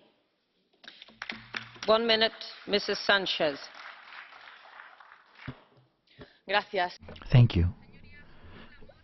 Popular protest rings the Parliament today, but the deafness of many of you is making many Europeans believe even less in this institution. Wind to the sails of those who want to obliterate Europe. We see the resurgence of fascism, furthermore. So now democracy is democracy for multinationals. Now, you have forgotten what those people who have put us in office say. You have forgotten those consumers, those trade unions, civil servants, environmentalists, farmers, livestock raisers, small business people who have all said no to CETA. Who are you listening to? Or have you gone to whom have you lent an ear, or have you gone in the back door so that you don't have to listen to them? And now the socialists and the PSOE, Socialist Party from Spain, the UGT, that trade union that you represent, they've said quite clearly that they don't want this. This is treason, betrayal. Where is your loyalty? This is a very sad day for democracy. And we raise our voices and say no to the empowerment, to the strengthening of multinationals, no to CETA. 1 minute, please. Ladies and gentlemen, what's happened with CETA in the last year is not worthy of a democracy. The negotiations were carried out in secret. Even we, as elected members of the European Parliament, weren't involved. But the lobbyists had a very strong role to play. They put in paragraphs that weren't to do with trade, but with restricting labor rights. There is an arbitration system which will steal millions from people. The money that we want to put towards public services is something that the multinationals want to claim. CETA is giving power to big money. So let's stop working against citizens. Let's reject CETA. People are more important than profit. Mach, 1 minute, please. Colleagues,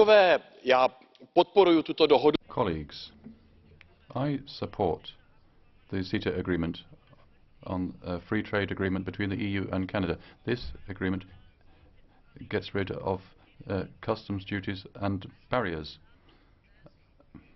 I think that's good that the EU will have less money from customs duties, and this money will go into people's pockets.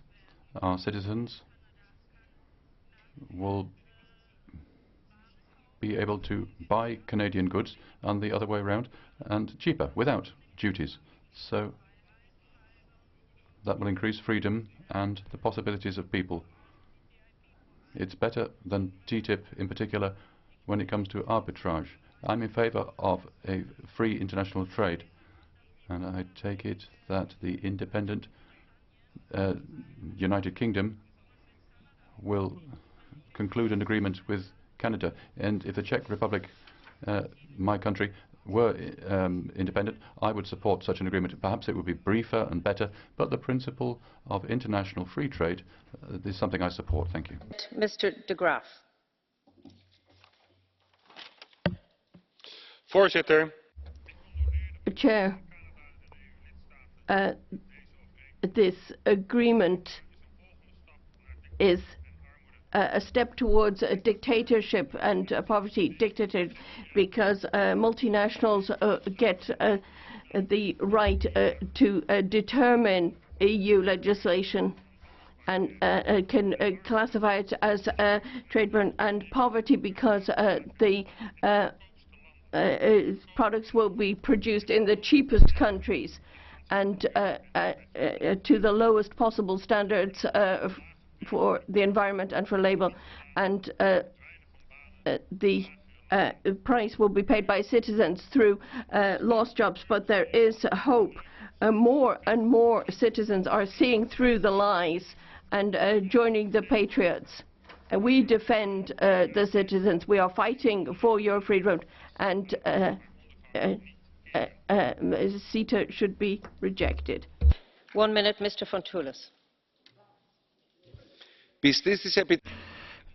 Following the orders of capital multinationals, you will vote for a failed agreement which is doomed to not function. And first of all, there is no ratification from the national parliaments. All of this is being pushed forward with a kind of Trojan horse method, if you like. And once again, SMEs will be struck at. They will suffer because of this. They will be sacrificed on the altar of multinationals. Funding will not be provided to these smaller structures, smaller undertakings in any way, shape or form. So this is what you are voting in favor of. Fortunately, there will be national governments in power in numerous member states of the European Union which will be totally against this type of agreement. But as long as the agreement is in force, they'll try to survive. Thereafter, they'll do away with it. 1 minute, please. Madam President, Madam Commissioner, we mock the ways in which Mr. Trump defends the truth, but they've been used by the NGOs and the extremists on CETA. You've presented clear statements. The French delegation in the EPP has looked through the guarantees which this agreement, which is good, should be applied, because that's the essential point. But there is a concern. The beef sector is in crisis, and the CETA shouldn't amplify it. What guarantees do you have as regards the safeguard clause? Because the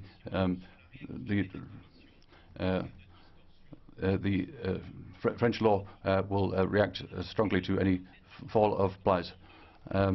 There's a fund of 350 million in CETA to compensate the dairy sector. I ask that this possibility is opened up to support the beef sector in France. Thank you. 1.5 minutes. Thank you very much, President, Commissioner. Now, the CETA agreement is not perfect, but the Socialists and Democrats have taken on board people's concerns and fought for improvements. And I think that is something that we need to value. And we need to say that the agreement is a step in the right direction for globalization. We have made sure that public services are guaranteed and that it is possible to have things at a municipal level, and that labour standards from international standards are anchored and implementable. And we have made sure that our precautionary principles apply. So no hormone beef, no GM, and so it's a way of evaluating other agreements, futures. I think that private arbitration courts should disappear from other agreements. But this isn't the end of the story. We need to keep fighting for new good agreements. We need to the implementation of sustainability, the fight against corruption. These are all things that we need to make sure are in future agreements. I think given the global situation, increasing protectionism, where more and more it's the strong that are winning, we can't eliminate globalization. We need to structure it properly. Thank you. 1 minute, Mrs. McClarkin. Oh Canada, how long the EU has kept you waiting. After 7 long years, the champions of free trade have battled through, and now we are at the final furlong. To be clear, CETA is an ambitious, modern and comprehensive trade agreement which will bring tremendous benefits to the EU as a whole and to each one of the member states. Once fully implemented, it is expected to increase bilateral trade between the EU and Canada by 23%, representing approximately 26 billion per year. It will lead to the creation of jobs and economic growth, allowing small and medium-sized enterprises access to the Canadian market free of barriers. As a champion of free trade, I welcome this agreement and look forward to seeing a positive vote in this chamber today. In times of growing protectionism, the EU must not underestimate the benefits of trade agreements like this, especially when we are negotiating with reliable and strategic partners such as Canada, who are and remain our allies. Mr. Payet, 1 minute, please. Thank you very much. First, I should say that Trade Commissioner Cecilia Malmström has done very good and serious work to prepare this agreement. EU-Canada trade agreement is a good and modern trade agreement that will help boost trade and economic activity. And it has many advantages, which have all been listed many times here already, from opening the markets for goods, benefiting SMEs, and opening up the procurement market. It also allows us to promote and protect our shared values. CETA will help create jobs and economic growth, which is very much needed. But this deal has also more significant value. It is the most elaborate deal with a successful OECD country. And with coming to an agreement with Canada, we show that this kind of agreements can be done. And this is a very important message. It is also an important deal geopolitically. EU and Canada must strengthen and hold their alliance in this changing, unstable environment. CETA is a good indication that where there is a will, there is a way. Thank you. Mr. Layerik, 1 minute, please. Those of us who will vote in favour of this will have a heavy responsibility to bear for jobs. They're going to put citizens into a straitjacket. How could we accept such a negative value, which is a provisional without approval of the Parliament? So how can we have a regulation which will adapt national and European legislation a priori, so even before they are evaluated by partners? And what about the courts that will condemn people if they don't follow the will of the multinationals? Our Parliament has to say no to the focus on trade rather than citizens, and no to financial and industrial power. Mr. Obermeier, 1 minute. Thank you. CETA is to be voted upon. We know the result. Why would the Canadian Prime Minister be on the agenda for today? Finally, important points are in the treaty text. Parallel justice in the courts, the parallel justice which will erode national democracy, getting rid of the precautionary principle which will harm consumer protection, and the huge import quotas at low prices which will destroy our agriculture. I'm saying very clearly, yes to trade, but not to do away with national parliamentary competences. No to getting ground national justice and democracy, and no to eroding citizens in Europe. CETA is a Trojan horse which will damage and harm European values. Mr. Fisas, 1 minute. Thank you very much, President, Commissioner. Thank you very much for the work that you've done. You have the support of our political group. In these times of uncertainty, it's very important for the European Union to give a very, very clear signal with regard to free trade and open borders, and that's why ratification of the CETA treaty is extremely important, establishing a foundation for trade in the future, a wonderful model, the highest standards being respected, of course. At the same time, CETA is a modern, ambitious, balanced agreement. Once again, an agreement which will serve as a model.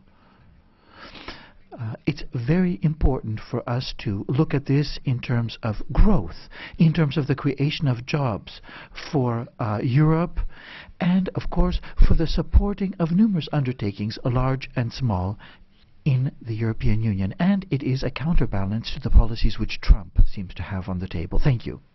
Thank you, President. Even when I disagree with them, I normally understand where my colleagues in the Greens and my friends on the left are coming from. But frankly, in relation to CETA, I just don't get it. CETA creates employment opportunities. CETA protects public services, no forced privatisation, no ratchet clause. CETA defends our right to regulate, so no Frankenstein foods on our market, no threat to food safety.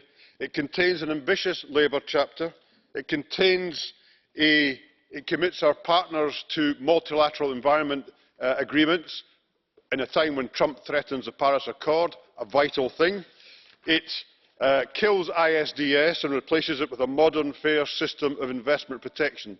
So what is it, beyond the rhetoric, beyond the words that this is good for corporations, what is it in CETA they're really objecting? Because I don't hear it. I hear a lot of words, but I hear no substance in their objection to CETA. And that's what they should be standing up for. We live in a world that faces real dangers of protectionism. With this progressive deal, Canada and the EU are not only keeping markets open, they're keeping those markets open on the basis of common values, and that's something we should applaud. Thank you, Chair.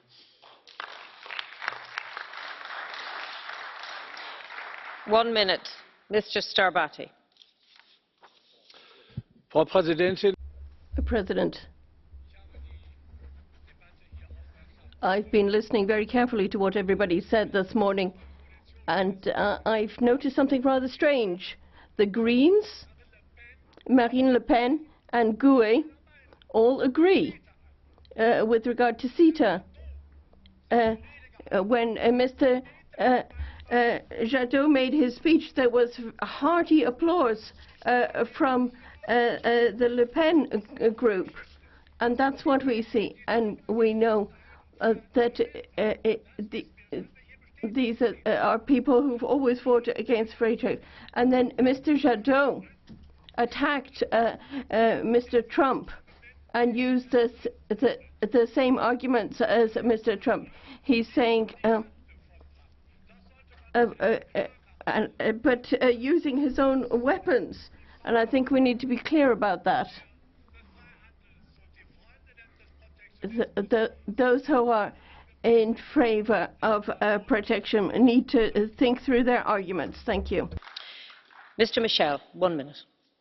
Madam President, colleagues, first of all, I'd like to congratulate the Commissioner Malmström for the extraordinary patience, remarkable competence and the availability throughout facing certain utterances and untruths. Will force us to have hormone beef, bleached chickens, or to deconstruct our public services? No, of course not. That's not possible. It won't be possible tomorrow. We will be master of our standards of quality and be developing our public services. Will we have multinationals damaging us? No. The wish to set up a new international court will reinforce our capacities to respect rules internationally and impose stricter penalties. If we don't want to sign an agreement with Canada, with who can we sign an agreement? Who could really agree that a country of 35 million inhabitants, whose democracy and social and environmental standards are often above those of many member states, who are against the good faith of citizens or the process of free change? That is the truth here. Speakers cut off. Time limits, colleagues, so I now give the floor for 1 minute to Madam Forenza.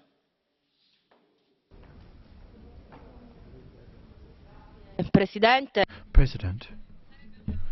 it would be a wonderful. This would be wonderful.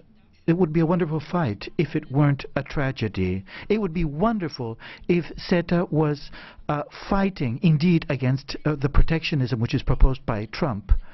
But what you've proposed with this text, with CETA, is a different type of protectionism, alternative to that of Trump, but nonetheless protectionism, protecting profit of multinationals, protecting the investment of multinationals, protecting the investment of all except for the average citizens.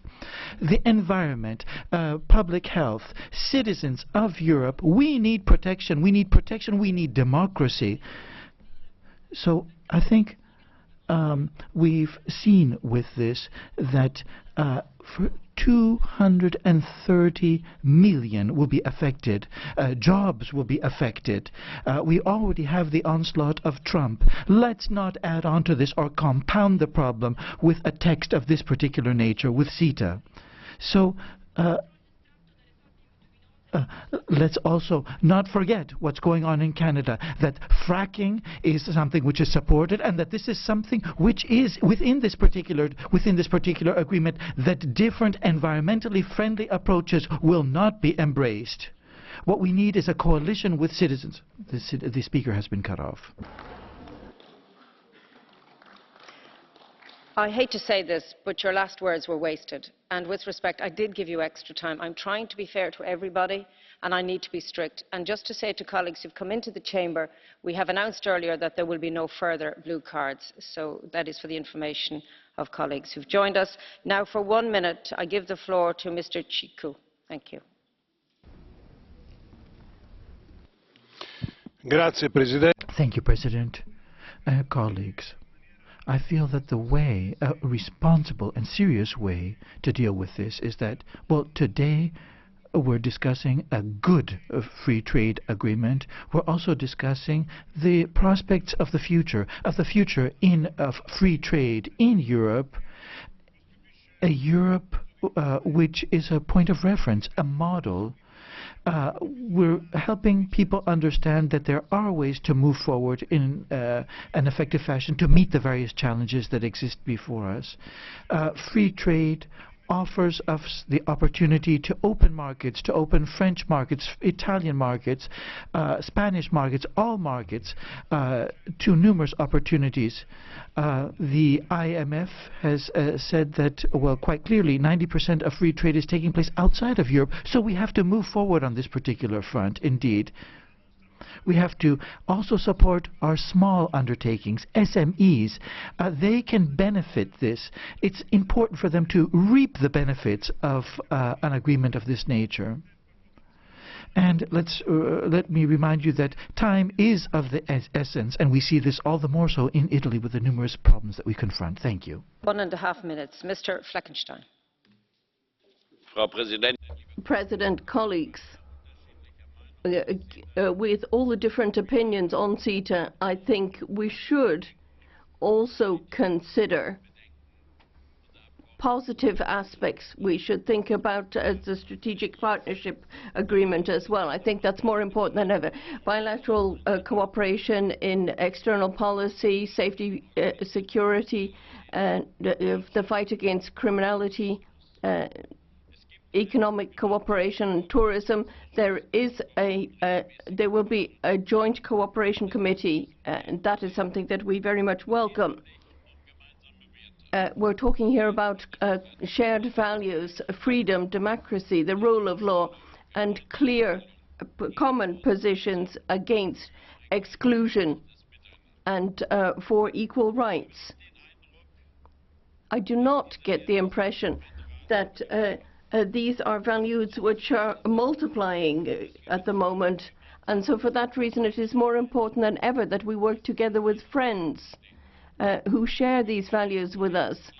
Colleagues, perhaps in the past, when we looked across the Great Lake, we didn't see the Canadians because the Americans were in between. But now it is time, given current developments, that this is when you recognize your true friends. And I'm very much looking forward to this excellent cooperation with our good friends in Canada. Madam Fotyga, 1 minute, please. Thank you, Madam President. The relations between Poland and Canada have strategic and not an economic character. That has been confirmed by the fight for freedom. The CETA isn't a perfect agreement. Such an agreement doesn't exist. Even if the opportunities were described very well by Czech colleagues, this agreement is a further element in our security architecture. Transatlantic relations strengthen Poland also within Europe. Madam Goulard, 1 minute, please. Merci, Madame. Thank you very much, President. It is important to listen to people's concerns, but we shouldn't follow anxiety when we're determining policy. What I wanted to say is that Commissioner Malmström is acting in accordance with the democratically granted powers. Trade competence is exclusively exercised at European level. There have been debates on that in all of our countries when we took that decision, and I'm sure that she will be able to ensure that we have the safeguards necessary. Canada is a democratic country, one of our allies, and I'd also like to stress that it is also a francophone country with which we should feel solidarity. France has a huge deficit in external trade, so opening up possibilities with a safe country, which is very much in line with our values, is an excellent development, and we're counting on you, Commissioner, to ensure this happens. 1 minute, Michel Mélenchon. This is a bad agreement, bad for France, bad for Europe. It'll ratchet up the crisis of the social and environmental crisis, because it has no mention on the Paris Climate Treaty. It encourages dirty fossil fuels. It encourages the brutal, cruel and unfair agriculture. It puts into place special courts which allows multinationals to go against the peoples. It accepts a social dumping by a country which has not supported ILO rules. This has not been negotiate, and the government of my country has a particular responsibility in this. Those in this assembly, this will, treaty would not be agreement supported if without the S&D. It's bad for the people of Europe, and the people in the future will remember this, in particular in the presidential elections in May 2017. 1 minute, Mrs. Christhout-Rovol. Thank you very much, President. Colleagues, as Deputy Chair of the delegation for Canada, we've been following very closely these particular negotiations, numerous occasions on both sides of the Atlantic, and it is high time now to reach agreement, and I think that indeed what we have before us today is a good result. This particular agreement is for the future. It is not for today and for us. So we have to place ourselves as European Union, as Europeans, in a broader world framework. We want to create a future, and basically nothing else exists before us than this wonderful possibility to trade and negotiate in order to create proper trade agreements. Now, it's not. There is an arbitration system in place. We're not putting this outside of the realm of reality. CETA wants to improve the system that's in place, wants to improve the investor court system as well. And indeed, I wonder, in this political situation, at this conjuncture right now, that the far right and the far left use the same arguments, and both of you think that you're right. Very strange indeed, this. Mr. Poche. Děkuji za slovo. Vážená paní komisařko. Thank you very much, Commissioner.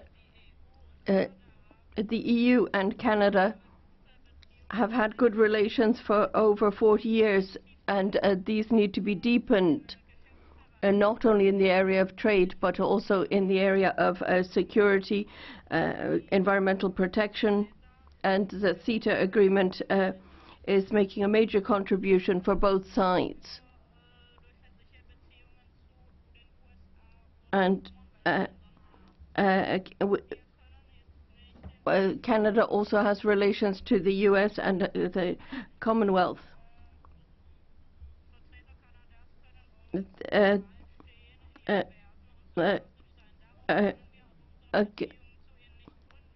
Canadians may share values, but we can't judge TCIP and CETA using two different standards, and we have to reject CETA and try to get better wording. Thank you. 1 minute, Mr. Kölmel. Thank you very much, Madam President. We're today talking about CETA, but some people are using this to have a proxy war against the consequences of globalization. That's a shame. If CETA is an excellently negotiated trade agreement between two partners who share the same common values, so I think it's really unfair that the consequences of globalization, which one can see critically, where one can consider how they can be dealt with, linking those to CETA. Globalization is taking place whether we want it or not. So we need to shape it as best we can. I think in CETA that is the case. I would like to thank, in particular, our Canadian friends that they were prepared, even after the conclusion of the negotiations, that the negotiations on one part, which is the international trade courts, was reopened. That couldn't take that for granted. And as the chairman of the EU-Canada delegation, I'm particularly grateful for that. Mr. Winkler, 1 minute, please.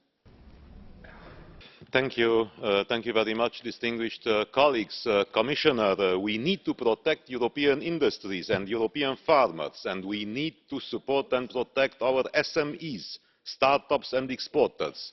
We also need to protect and promote our services industries, innovation and European IPR. This is a broad consensus, I believe, inside and also outside of this House. But how to achieve this? Is protectionism the best protection that we can provide?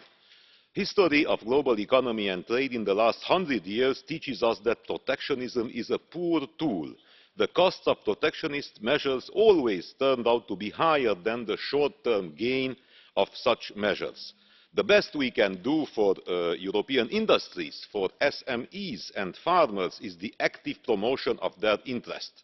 Today, that means providing for a fair, modern 21st century trade agreement with a like-minded partner. Today, that means approving CETA. 1 minute, Mr. Panzeri. Thank you very much, President. I'm of the opinion that free trade agreements ought to be effective and that they ought to focus on human rights, on the creation of jobs, on creating sustainable environments. So I think that CETA responds to these particular objectives, and I have great difficulty in answering positively to these particular questions. When one asks whether CETA responds to this, I don't think so, actually.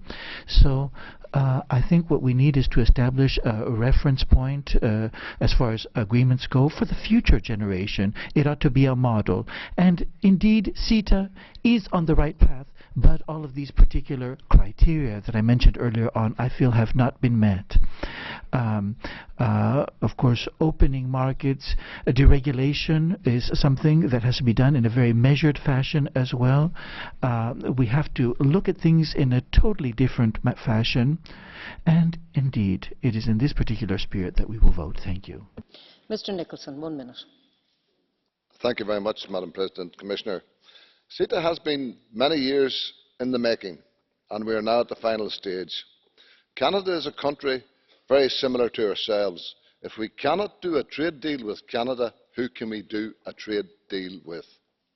There are many historical ties between my constituency of Northern Ireland and Canada, and we have significant economic ties today. For instance, the Canadian company Bombardier have operations in Northern Ireland, and I hope that once this deal is in place, it will strengthen and deepen those ties. We all know that any trade deal is not perfect, and CETA comes with positives and also negatives, and we are well aware of that. When the United Kingdom eventually leaves the European Union and embarks on its own trade policy, I hope it takes a balanced approach. The government seems to believe at the moment we can do deals quickly. I believe quick deals are bad deals for the people.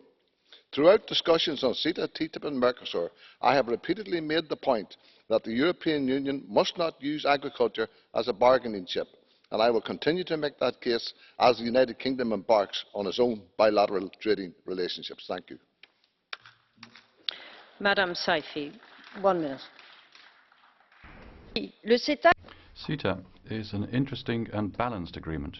It represents various opportunities for our companies.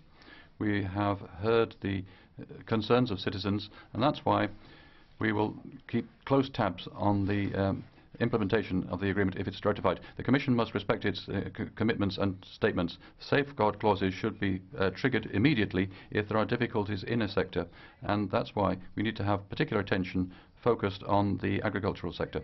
Madam Commissioner, the concerns expressed reflect growing distrust in the Union's political trade policy and should be responded to. We need to have maximum transparency around negotiations. Finally, when the United States under Donald Trump has chosen protectionism, we have to reinforce our links with partners which, like Canada, share our values.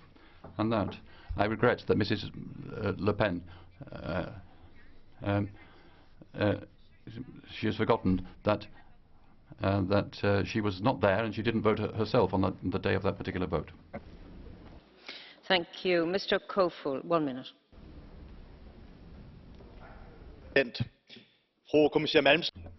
Commissioner Malmström, we have a duty as politicians to have better standards, better protection of employees, the environment and public health. We must have people above profit. The principles and values and opinions which are non-negotiable for me.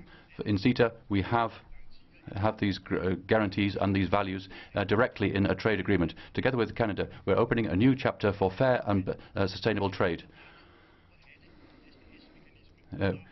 We ditched the ISDS system. Companies can't sue countries which go against European rules. That's why I support, as a Social Democrat, I support the CETA agreement, and I hope it will be adopted later on today. Thank you. Mr. Fjellner, 1 minute.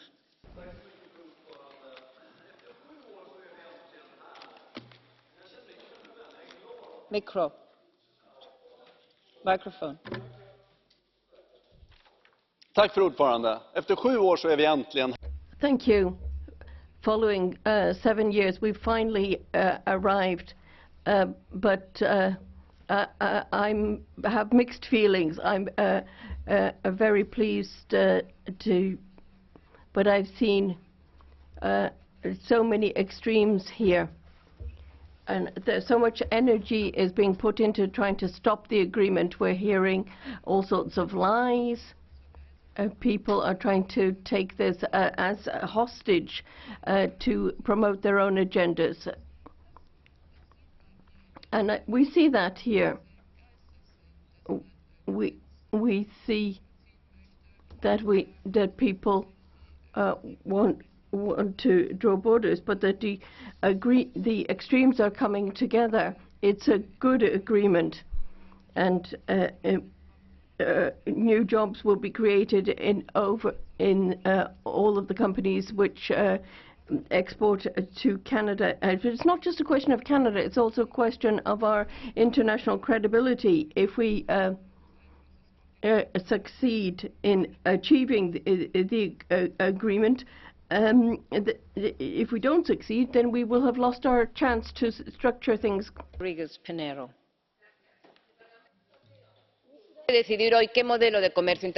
So, what type of agreement is the European Union going to support?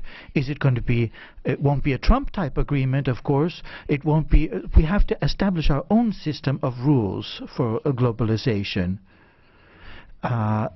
But we need also guarantees for social standards, labor standards, environmental standards in the European Union and in the rest of the world. CETA is not a perfect agreement. No agreement is. There's always something better. But with CETA, thanks to the work of many and the work that's been done by the Socialist Group, I think important steps forward have been made. Transparency, sustainable development, the participation of civil society, and the defense of our welfare. And I think, indeed, with our Canadian colleagues, what we want to do is establish some sort of framework for trade. And I think we're moving in the right direction. It is that solidarity which is extremely, it is neither protectionist, it is neither nationalist. What we want to do is, we have on the one side Marine Le Pen, Donald Trump, the extreme right, the extreme left. We have to find a middle path, and I think CETA is on the right course. Thank you. Madam Andrikien, 1 minute, please. Thank you, Madam Chairman. We are ratifying today a very important trade agreement, the most modern agreement in the history of the EU. An agreement achieved by two democracies, by the EU and Canada. It's an agreement with Canada which shares our values.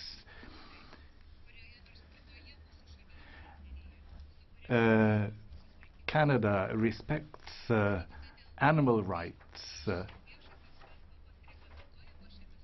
The way that the public services are regulated in this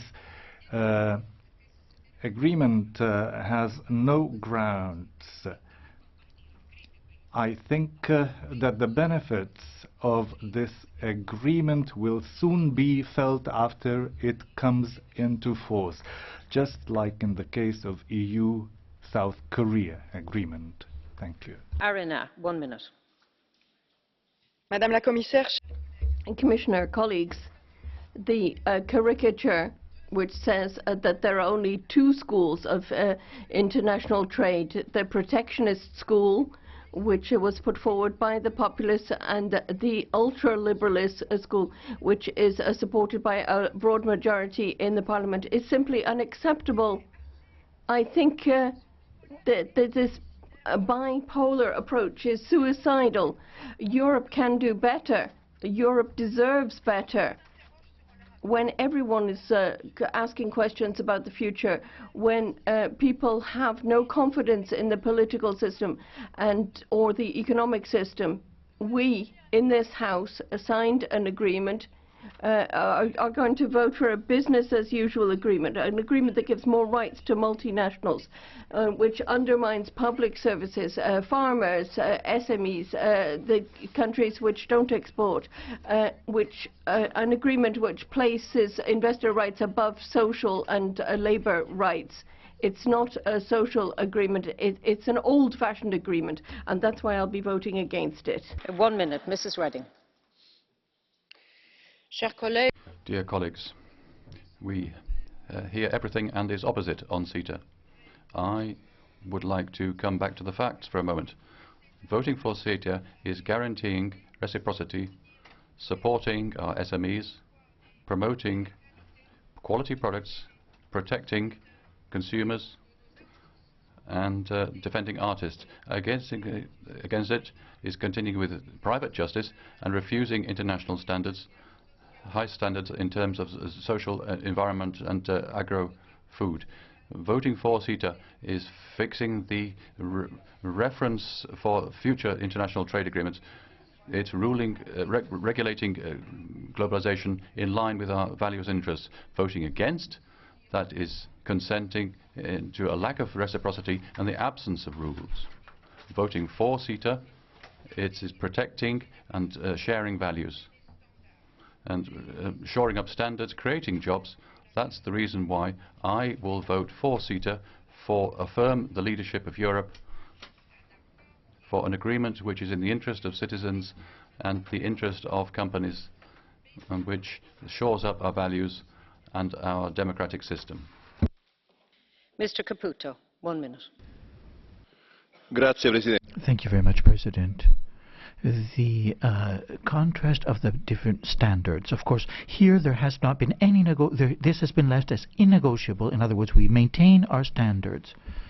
Also, the issues of climatic change, energy, and numerous issues that concern pesticides and agriculture. Here we have not given in on anything.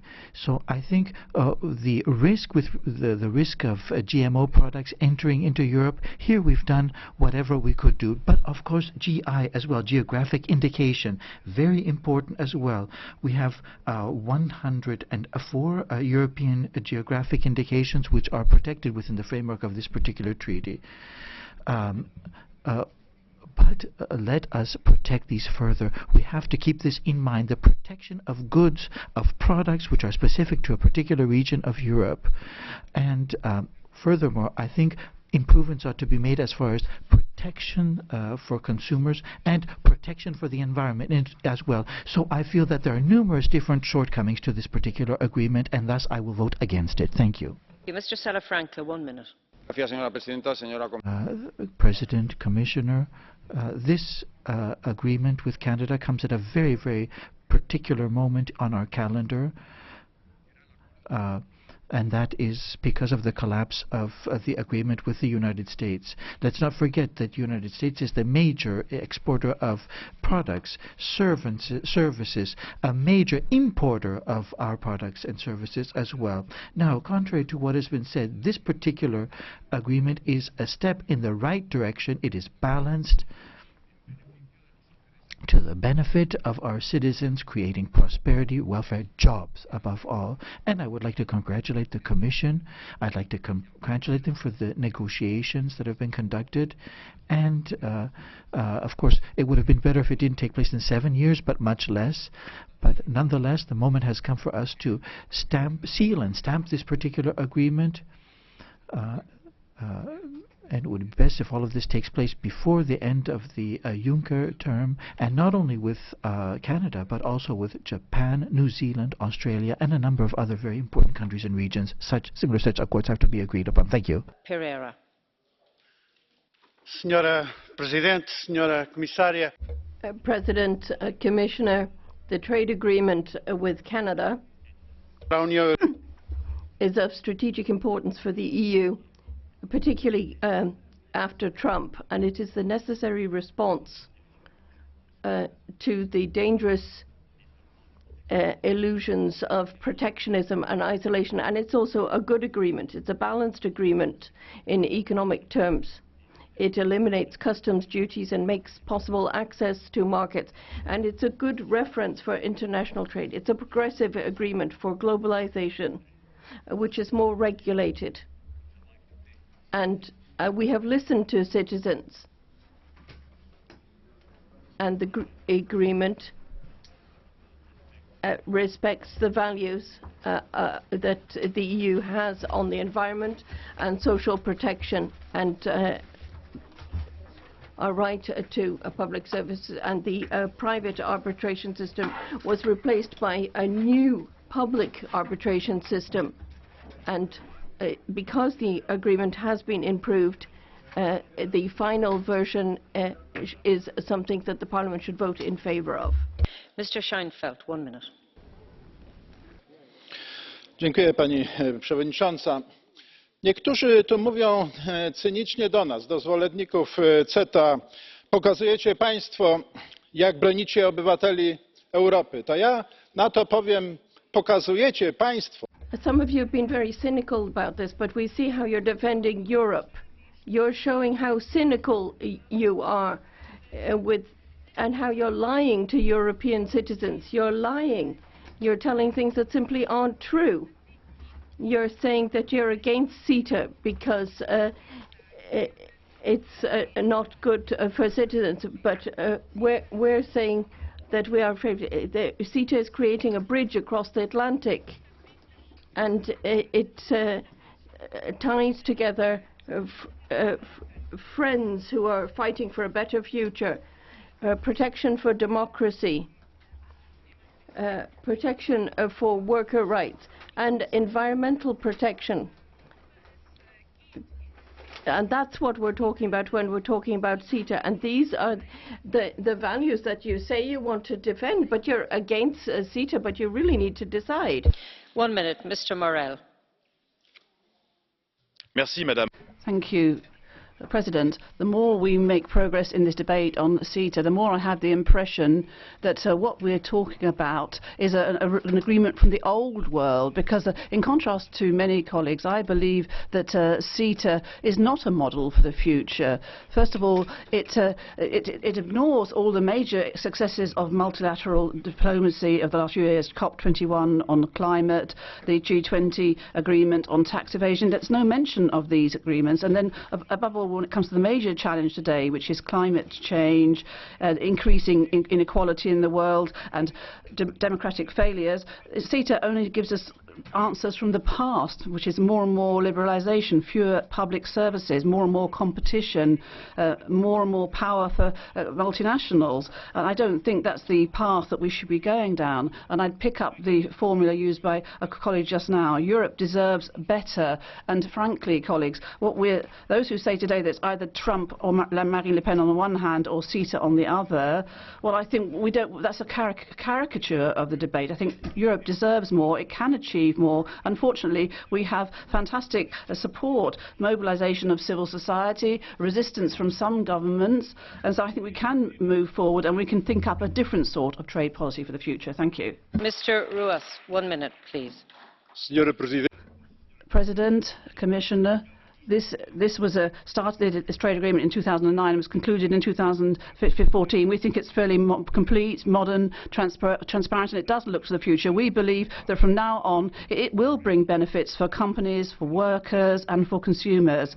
And leaving aside the fact that a lot of 98% of tariffs will disappear, it also gives us safeguards for the audiovisual sector, for the most sensitive agricultural products. This will give us the they give us the protection of 121 geographical indication, and 20 of those are Portuguese geographical indications. Also, there'll be mutual recognition for the certification of gods, and there'll be also freedom of movement for professions such as architects. And then there are improvements in the environmental area and guarantees when it comes to food safety, health of consumers, and also while respecting European legislation, which is a point we want to underscore. So I'm sure that the EU is going to benefit from this agreement, and my country will not be an exception, because Portugal has more than 1,000 companies exporting to Canada, and 79% of those are SMEs with 12,000 jobs. So that's why I'm in favour of voting for CETA. Madam Grass van der Heinz. Danke, Frau Präsidentin, werte Kollegen. Thank you very much indeed, Madam President, colleagues. CETA is not the work of the devil. Many people don't like it, but it's a treaty, it's an agreement that wasn't negotiated in the open, and it doesn't give us the answers to the challenges of globalization. Many people are wondering what to do about globalization, and CETA is not the answer, and that is why I cannot agree to CETA. It's not good enough. Certainly, the lesson of CETA is that we have to do things differently. Perhaps we should go back to traditional trade agreements and go for sector-specific regulation. What's absolutely vital is the involvement of national parliaments, civil society, NGOs, and the European Parliament. They all need to be part of the negotiation process right from the beginning, and people need to be regularly informed. The attitudes and anxieties of people have to be heard and assuaged. That's the way for the European Union to restore its legitimacy. What's gone wrong with CETA must not be repeated. Thank you. Karas. Madam President, we're talking here about taking responsibilities, or indeed looking at fears instead. Globalization of rules, or indeed dumping. We're talking about either creating a future or missing opportunities. We're talking about assessing the results of the negotiations and, on the other hand, fake news. We're talking about a serious, data-informed debate, or, on the other hand, tactical politics on the part of parties. I'm pleased to see that the majority of members of the House, the People's Party, the Conservatives, the Liberals, but also the Social Democrats, that the majority are taking people's concerns seriously. And after a very intensive debate, we've taken a decision to vote in favour of this trade agreement, because we have checked the outcome of negotiations, and because concerns and questions raised by people, these concerns and questions have been incorporated into the agreement, and it's very much in line with the values and the value system of the EU. I think that if you just let this go by, you will be losing out. We therefore need to seize this opportunity and make the most of it. Mr. Gahler, 1 minute.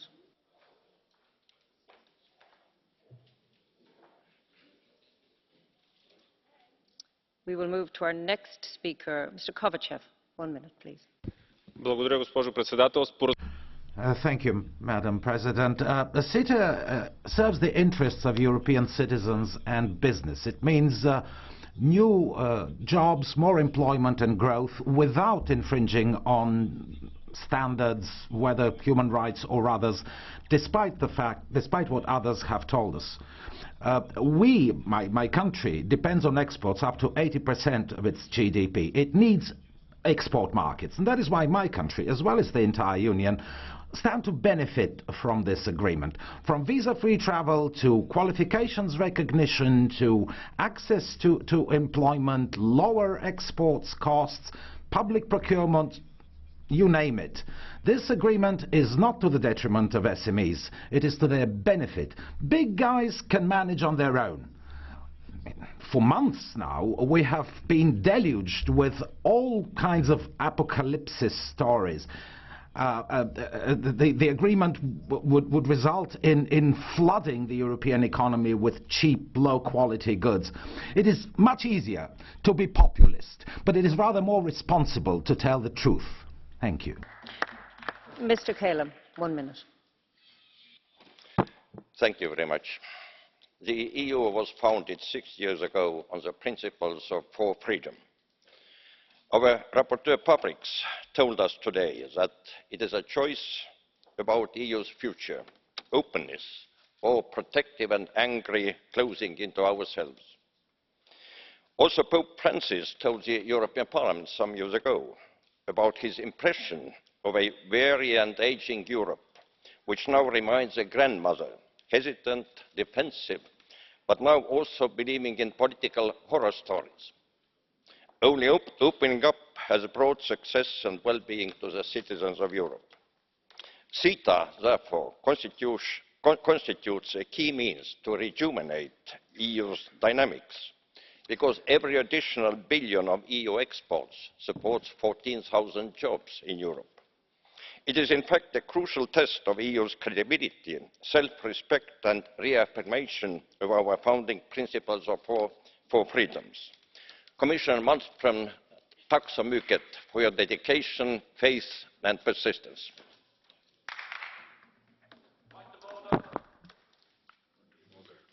Yes, sir.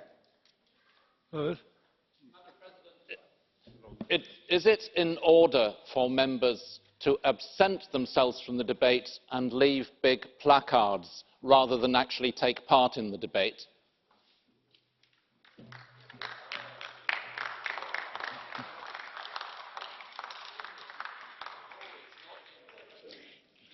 I don't have the rules of procedure, but we take note of your comment. And we move to our next speaker, Mr. Milan Mon, for 1 minute, please. I want to say I support CETA and I agree with this strategic partnership agreement with Canada. We share lots of goals and values with this country, and they're our partners in NATO, and we cooperate very closely in order to deal with global challenges like climate change. We're also in favour of multilateralism and for the respect of international law, and the strategic partnership agreement will improve our dialogue and our coordination. And the CETA agreement is a free trade agreement, as has been said. It's the most modern agreement ever negotiated by the EU. It will allow for better access by our companies to the Canadian market, and there's a high purchase power on that market. There is an investor court system to settle disputes, and there's a very important opening here for public procurement, because European companies will be able to compete for public contracts at the provincial and town hall level in Canada as well as at the federal level, and I think this allows more broad access to the market. So we will see tightening of our economic and political ties with this country. We can't be against international trade in today's world. The international world, on the contrary, will bring us prosperity, help consumers, and will create jobs which are so necessary in Europe. Mr. Lambsdorff, 1 minute. Frau Präsidentin! Madam President, the opponents of CETA have tried to say that Canada's 36 million people are an existential threat to the European Union, a country where the Queen is the head of state, where they speak French, where there's a social liberal government which is taking in refugees in generous spirit. What rubbish. If we can't reach an agreement with this country, then we may as well drop all the other negotiations going on. I want to say very clearly, I read Reinhard Bütikofer and Co.'s open letter. I think it's hypocritical for the Greens to say that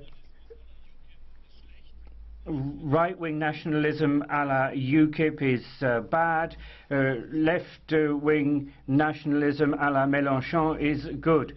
There's no distinction to be drawn between right-wing fake news and left-wing fake news. They're all lies. We need to vote in favour of this agreement, build bridges, not walls. Thank you. Mr. Gahler, 1 minute. Thank you very much, Madam President. today I'm going to be voting in favour of the CETA agreement. I come from a region which has a lot of exports, Hessen, Frankfurt and its surroundings. We have a great interest in this. We want to make sure that we have trade with Canada, improved trade, and in particular for our small and medium-sized enterprises who are having a very difficult time at the moment in terms of establishing themselves in that country. I'm always surprised by the bizarre constellations that gather support against the agreement. Sarah Wagenknecht from Germany, the AfD group, there's also of course Mélenchon, Marine Le Pen, the anti-Trump politicians, and even a Social Democrat from my country, which I deplore of course. Anyway, I very much hope that this agreement will be a signal, a new generation of progressive free trade agreements which could serve as a model for future agreements too, and I very much hope that the House will support the agreement. Thank you. Thank you. Colleagues, we have 20 catch-the-eye requests. I'm going to take as many as I can, and I'll begin with Mr. Kelly. For 1 sharp minute, please, and I'll be more strict this time. As a member of INTA and of the Canadian delegation in the last mandate, I have been following this agreement all that time. I must say I am somewhat amazed at the alternative facts which are now vogue in this establishment and around the world. You could say this is the age of alternative facts. One of them is flying around my Twitter feed in the last few days. It says CETA will put 90 million jobs at risk. 90 million. That's nearly half the jobs in the European Union. And this is from a country, Canada, that has only 35 million people itself. These are the facts that are being perpetrated and people believe out there protesting today. If I thought it was going to cost 90 million jobs, I would be against it too. But in actual fact, it's the opposite. We're for it because it's going to create jobs in Europe, create jobs in Ireland, and that is what we want. South Korea agreement created 210,000 jobs, and yet a Canadian agreement is going to cost us jobs. Logical? No. Mrs. Grappini, 1 minute. Thank you, Madam President, Madam Commissioner. This is a historic moment for the European Union. This is the first free trade agreement with a major OECD economy. I think we need trade agreements with non-European countries, but of course it has to be on a win-win basis. Trade does need to evolve, especially for the SMEs. We need to be sure that we stand to gain. Of course, we're not going to gain everything. I know that we now have legal mechanisms, we have various standards that have been introduced. We always have to choose the best possible solution because there's no such thing as the ideal solution. I think we should develop the single market, we should have good trade agreements, we shouldn't shut ourselves off from the world. Thank you. Mrs. Tomacic.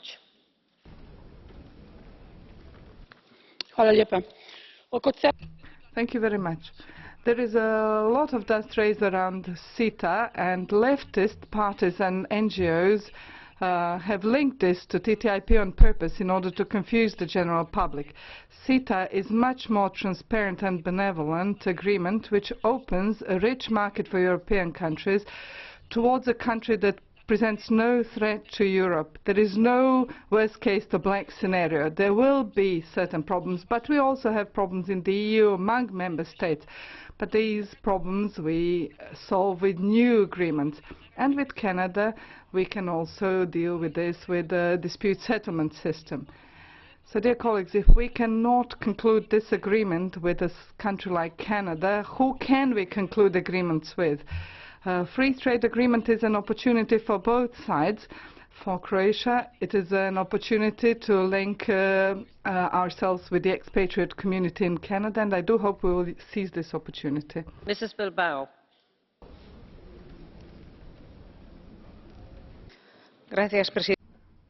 Thank you.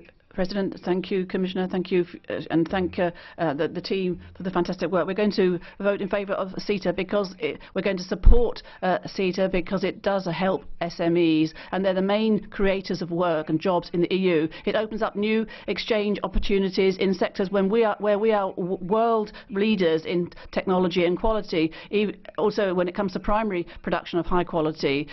And so we also share with Canada values and principles which are going to be strengthened because they will grow with a agreement, make us stronger in the area of world trade. This is the best answer, and they have also high social standards and environmental standards, and I think this will give opportunity to prosper.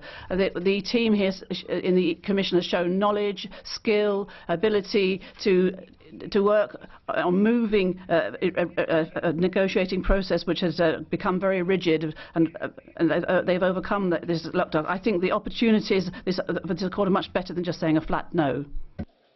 Mr. Flanagan. Yes. Thank you very much. I'm here to represent the people, and I would imagine most people are here to represent the people. But the problem is that the person who went out and negotiated this agreement has said that she does not take her mandate from the people. What sort of a democracy is this, where we send someone out to negotiate on our behalf and she brazenly says to us that she doesn't take her mandate from the people? Well, I suppose she's been honest, not like a lot of the other commissioners. The Employment Committee is against this agreement because it will cost 204,000 jobs.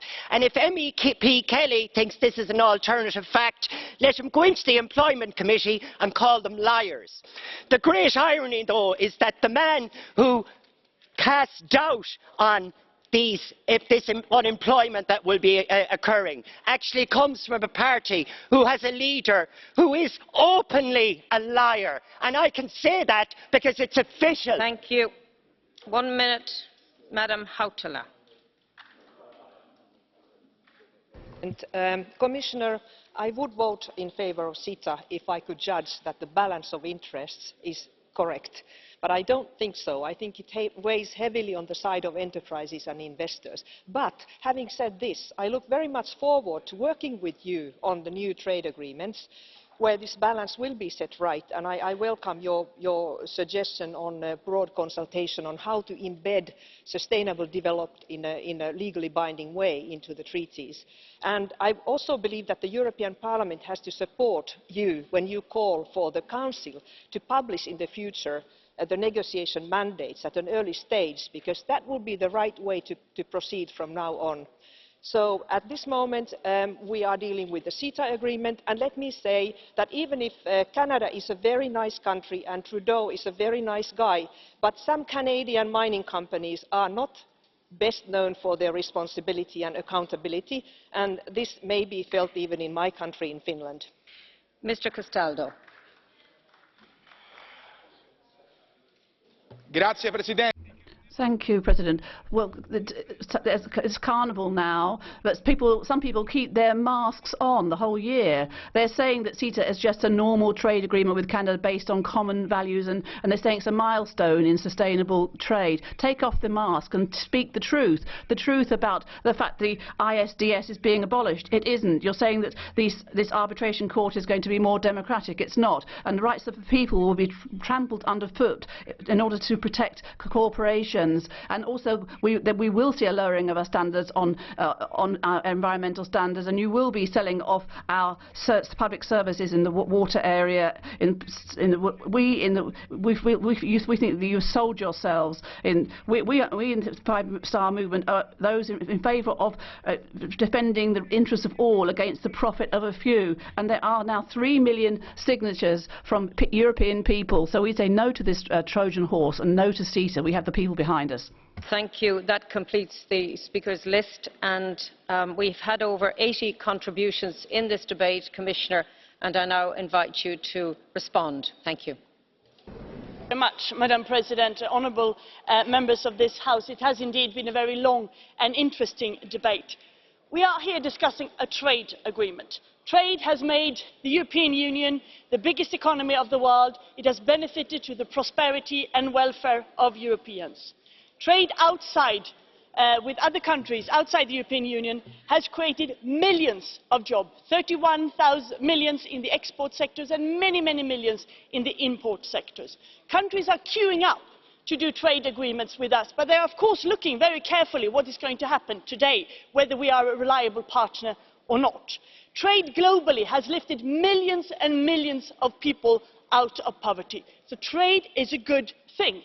But of course, trade needs to be regulated in trade agreements, and that is what we discuss here today. This is not business as usual. This is a new type of trade agreement. It has economic advantages. We are taking away tariffs. We are increasing market access. We have achieved the recognition of many important geographical indications. We are taking away red tape. And this is beneficial, after all, most for small and medium-sized companies.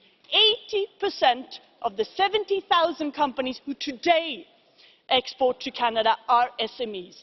And they have smaller margins than the big companies because they can always manage. They benefit from lower tariffs, from increased market access, from less red tape.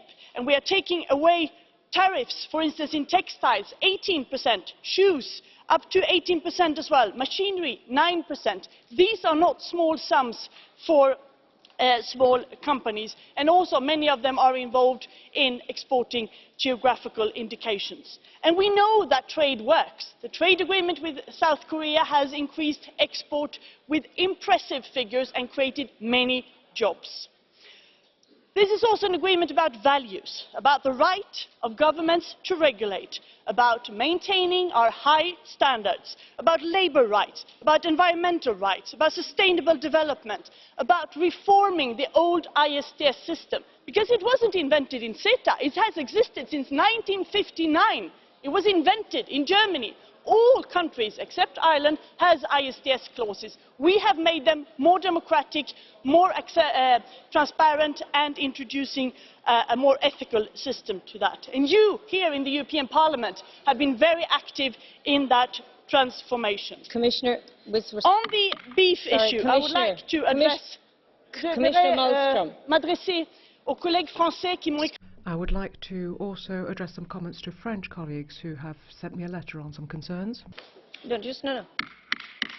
Please, colleagues, we have had a very, very good debate this morning, and I would ask those who are coming into the chamber to respect and have some silence, please. The Commissioner is explaining and responding to the debate, so I would ask you to respect her attempt to respond to your questions. Apologies for interrupting. Thank you. Thank you, Madam President. Yes, I was just about to answer some French colleagues who expressed their concerns regarding the beef sector. I've had talks with Commissioner Hogan and President Juncker as well, and we are going to be sending you a letter with a detailed response to your questions. What I can tell you for now is that in the context of this agreement with Canada, we have taken on board the sensitive nature of this sector. It is therefore a well-designed agreement from that point of view. I don't think there will be dramatic consequences for the sector, and the Commission services will make sure that there is regular monitoring of the imports you mention, including the contingent rates, and it will use all the instruments at our disposal in order to make sure that we can respond quickly and efficiently if ever there were to be any kind of distortion. But you will receive more details in a written letter towards the end of this week. Honourable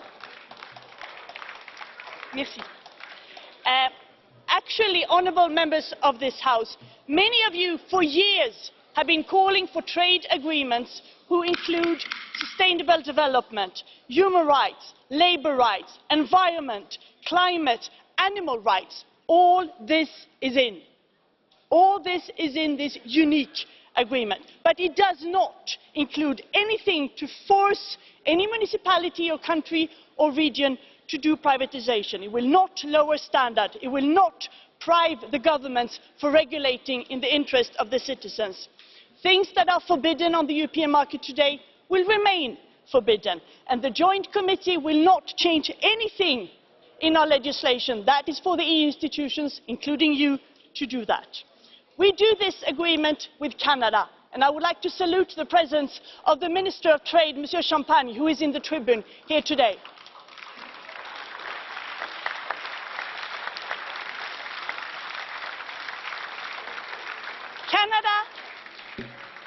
Canada is a democratic country who shares so many of our values, who are committed to the rule of law, to human rights, who play an important international role to defend the multilateral system. They have a strong public sector. They are committed to work with us to shape globalization. Sorry, Commissioner, take a breath for one moment. I'm not going to resume this debate until we have some semblance of order and silence, because the Commissioner is responding in detail to questions raised during the debate. Please bear with us. We are 2 more speakers and then we vote. Commissioner, again, and apologies for the interruption.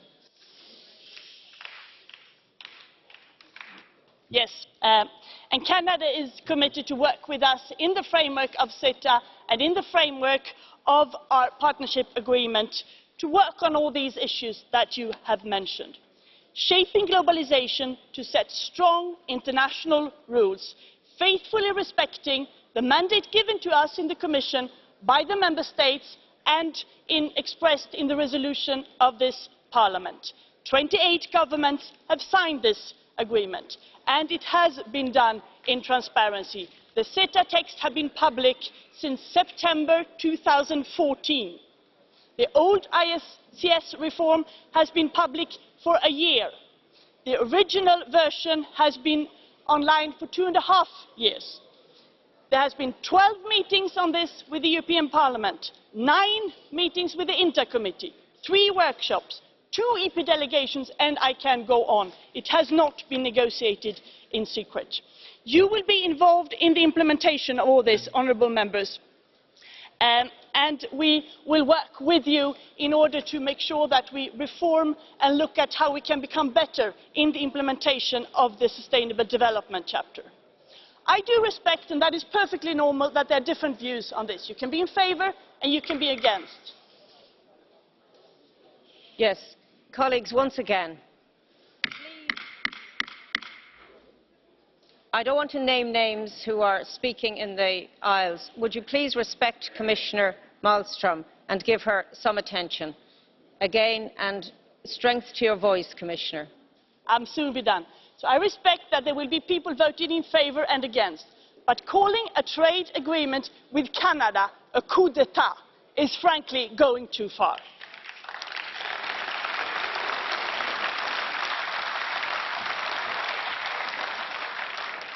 So, ladies and gentlemen, Madam Speaker, voting in a few minutes on the 2 agreements we have in front of us will enable us to take a great economic and geopolitical opportunity, deepening economic relations, affirming our social and our environmental protection, showing that trade and values can go hand in hand, strengthening a shared partnership.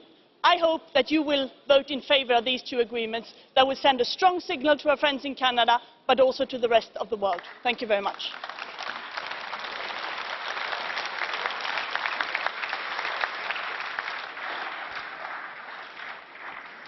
Thank you, Commissioner. And again, colleagues, could you please take your seats? We have 2 final speakers, and I give the rapporteur now the floor. Mr. Paprix, for 2 minutes, please. Thank you, Madam Chairwoman. Ladies and gentlemen, dear Minister of Canada, I will not repeat all those arguments in favour of trade agreement between European Union and Canada. Let's try and get some silence. Because it was very well argumented by our Commissioner lately. I would like to say thank you very much to all those shadow rapporteurs like Mr. Moisa, Madam Schaake, David Martin and others, who contributed that this trade agreement here in Parliament is of such a high quality. Thank you to you. I also would like to agree with such speakers like Graf from Lambsdorff and others, who noted that actually once more the far right and the far left of this House is united against everything what is good for the European Union.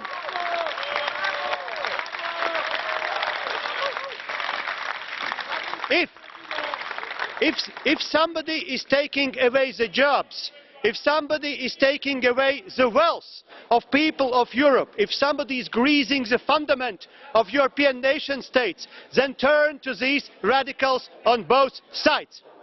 I believe that we will vote today correctly for the benefit of the European Union. And I also would like to say that actually next week already we would have the first national parliament of my country of Latvia who will ratify this agreement in national parliament, and the other countries will be able to follow. And those who want really to listen to facts and not to be trumped by arguments, alternative arguments to the right and left, they should rather listen what kind of benefits it will bring to you after it comes into force provisionally. I believe that this vote is the right vote for our states, member states, and for the whole Union as a whole. Let's go forward.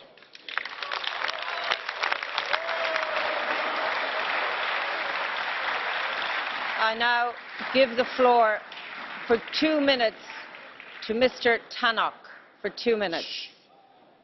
Quiet, please, colleagues, if we may.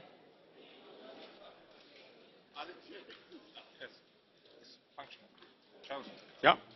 Madam President, what's been very clear to me today in the debate is that there is a near universal appreciation for the strong ties that exist between Canada and the European Union across the House, other than for a minority of alarmist, protectionist and isolationist voices on the far left and right of the chamber. Our shared culture, democratic norms and history binds us together in a way that's unique. It's vital that the EU champions those shared values to maintain the levels of prosperity and success that we enjoy today, and to stand together as strong advocates for free trade and liberal multilateralism across the globe. CETA and the SPA will act as a model for future trade and political relationships between the European Union and third countries. It's also a potential model for the United Kingdom to base its future trade relationships with the EU around post-Brexit. So fighting international crime and terrorism, tackling climate change and ensuring continued space for economic growth and job creation in an era of globalisation and technological change are all issues that are cross-border and can only be tackled by democracies like Canada and the EU member states working together. As these changes take effect, it's vital that we all work together to ensure that they work for all our citizens and do not allow our economies to drift towards the simple allure of nationalism, isolationism and protectionism that can only lead to less prosperity and security for our citizens.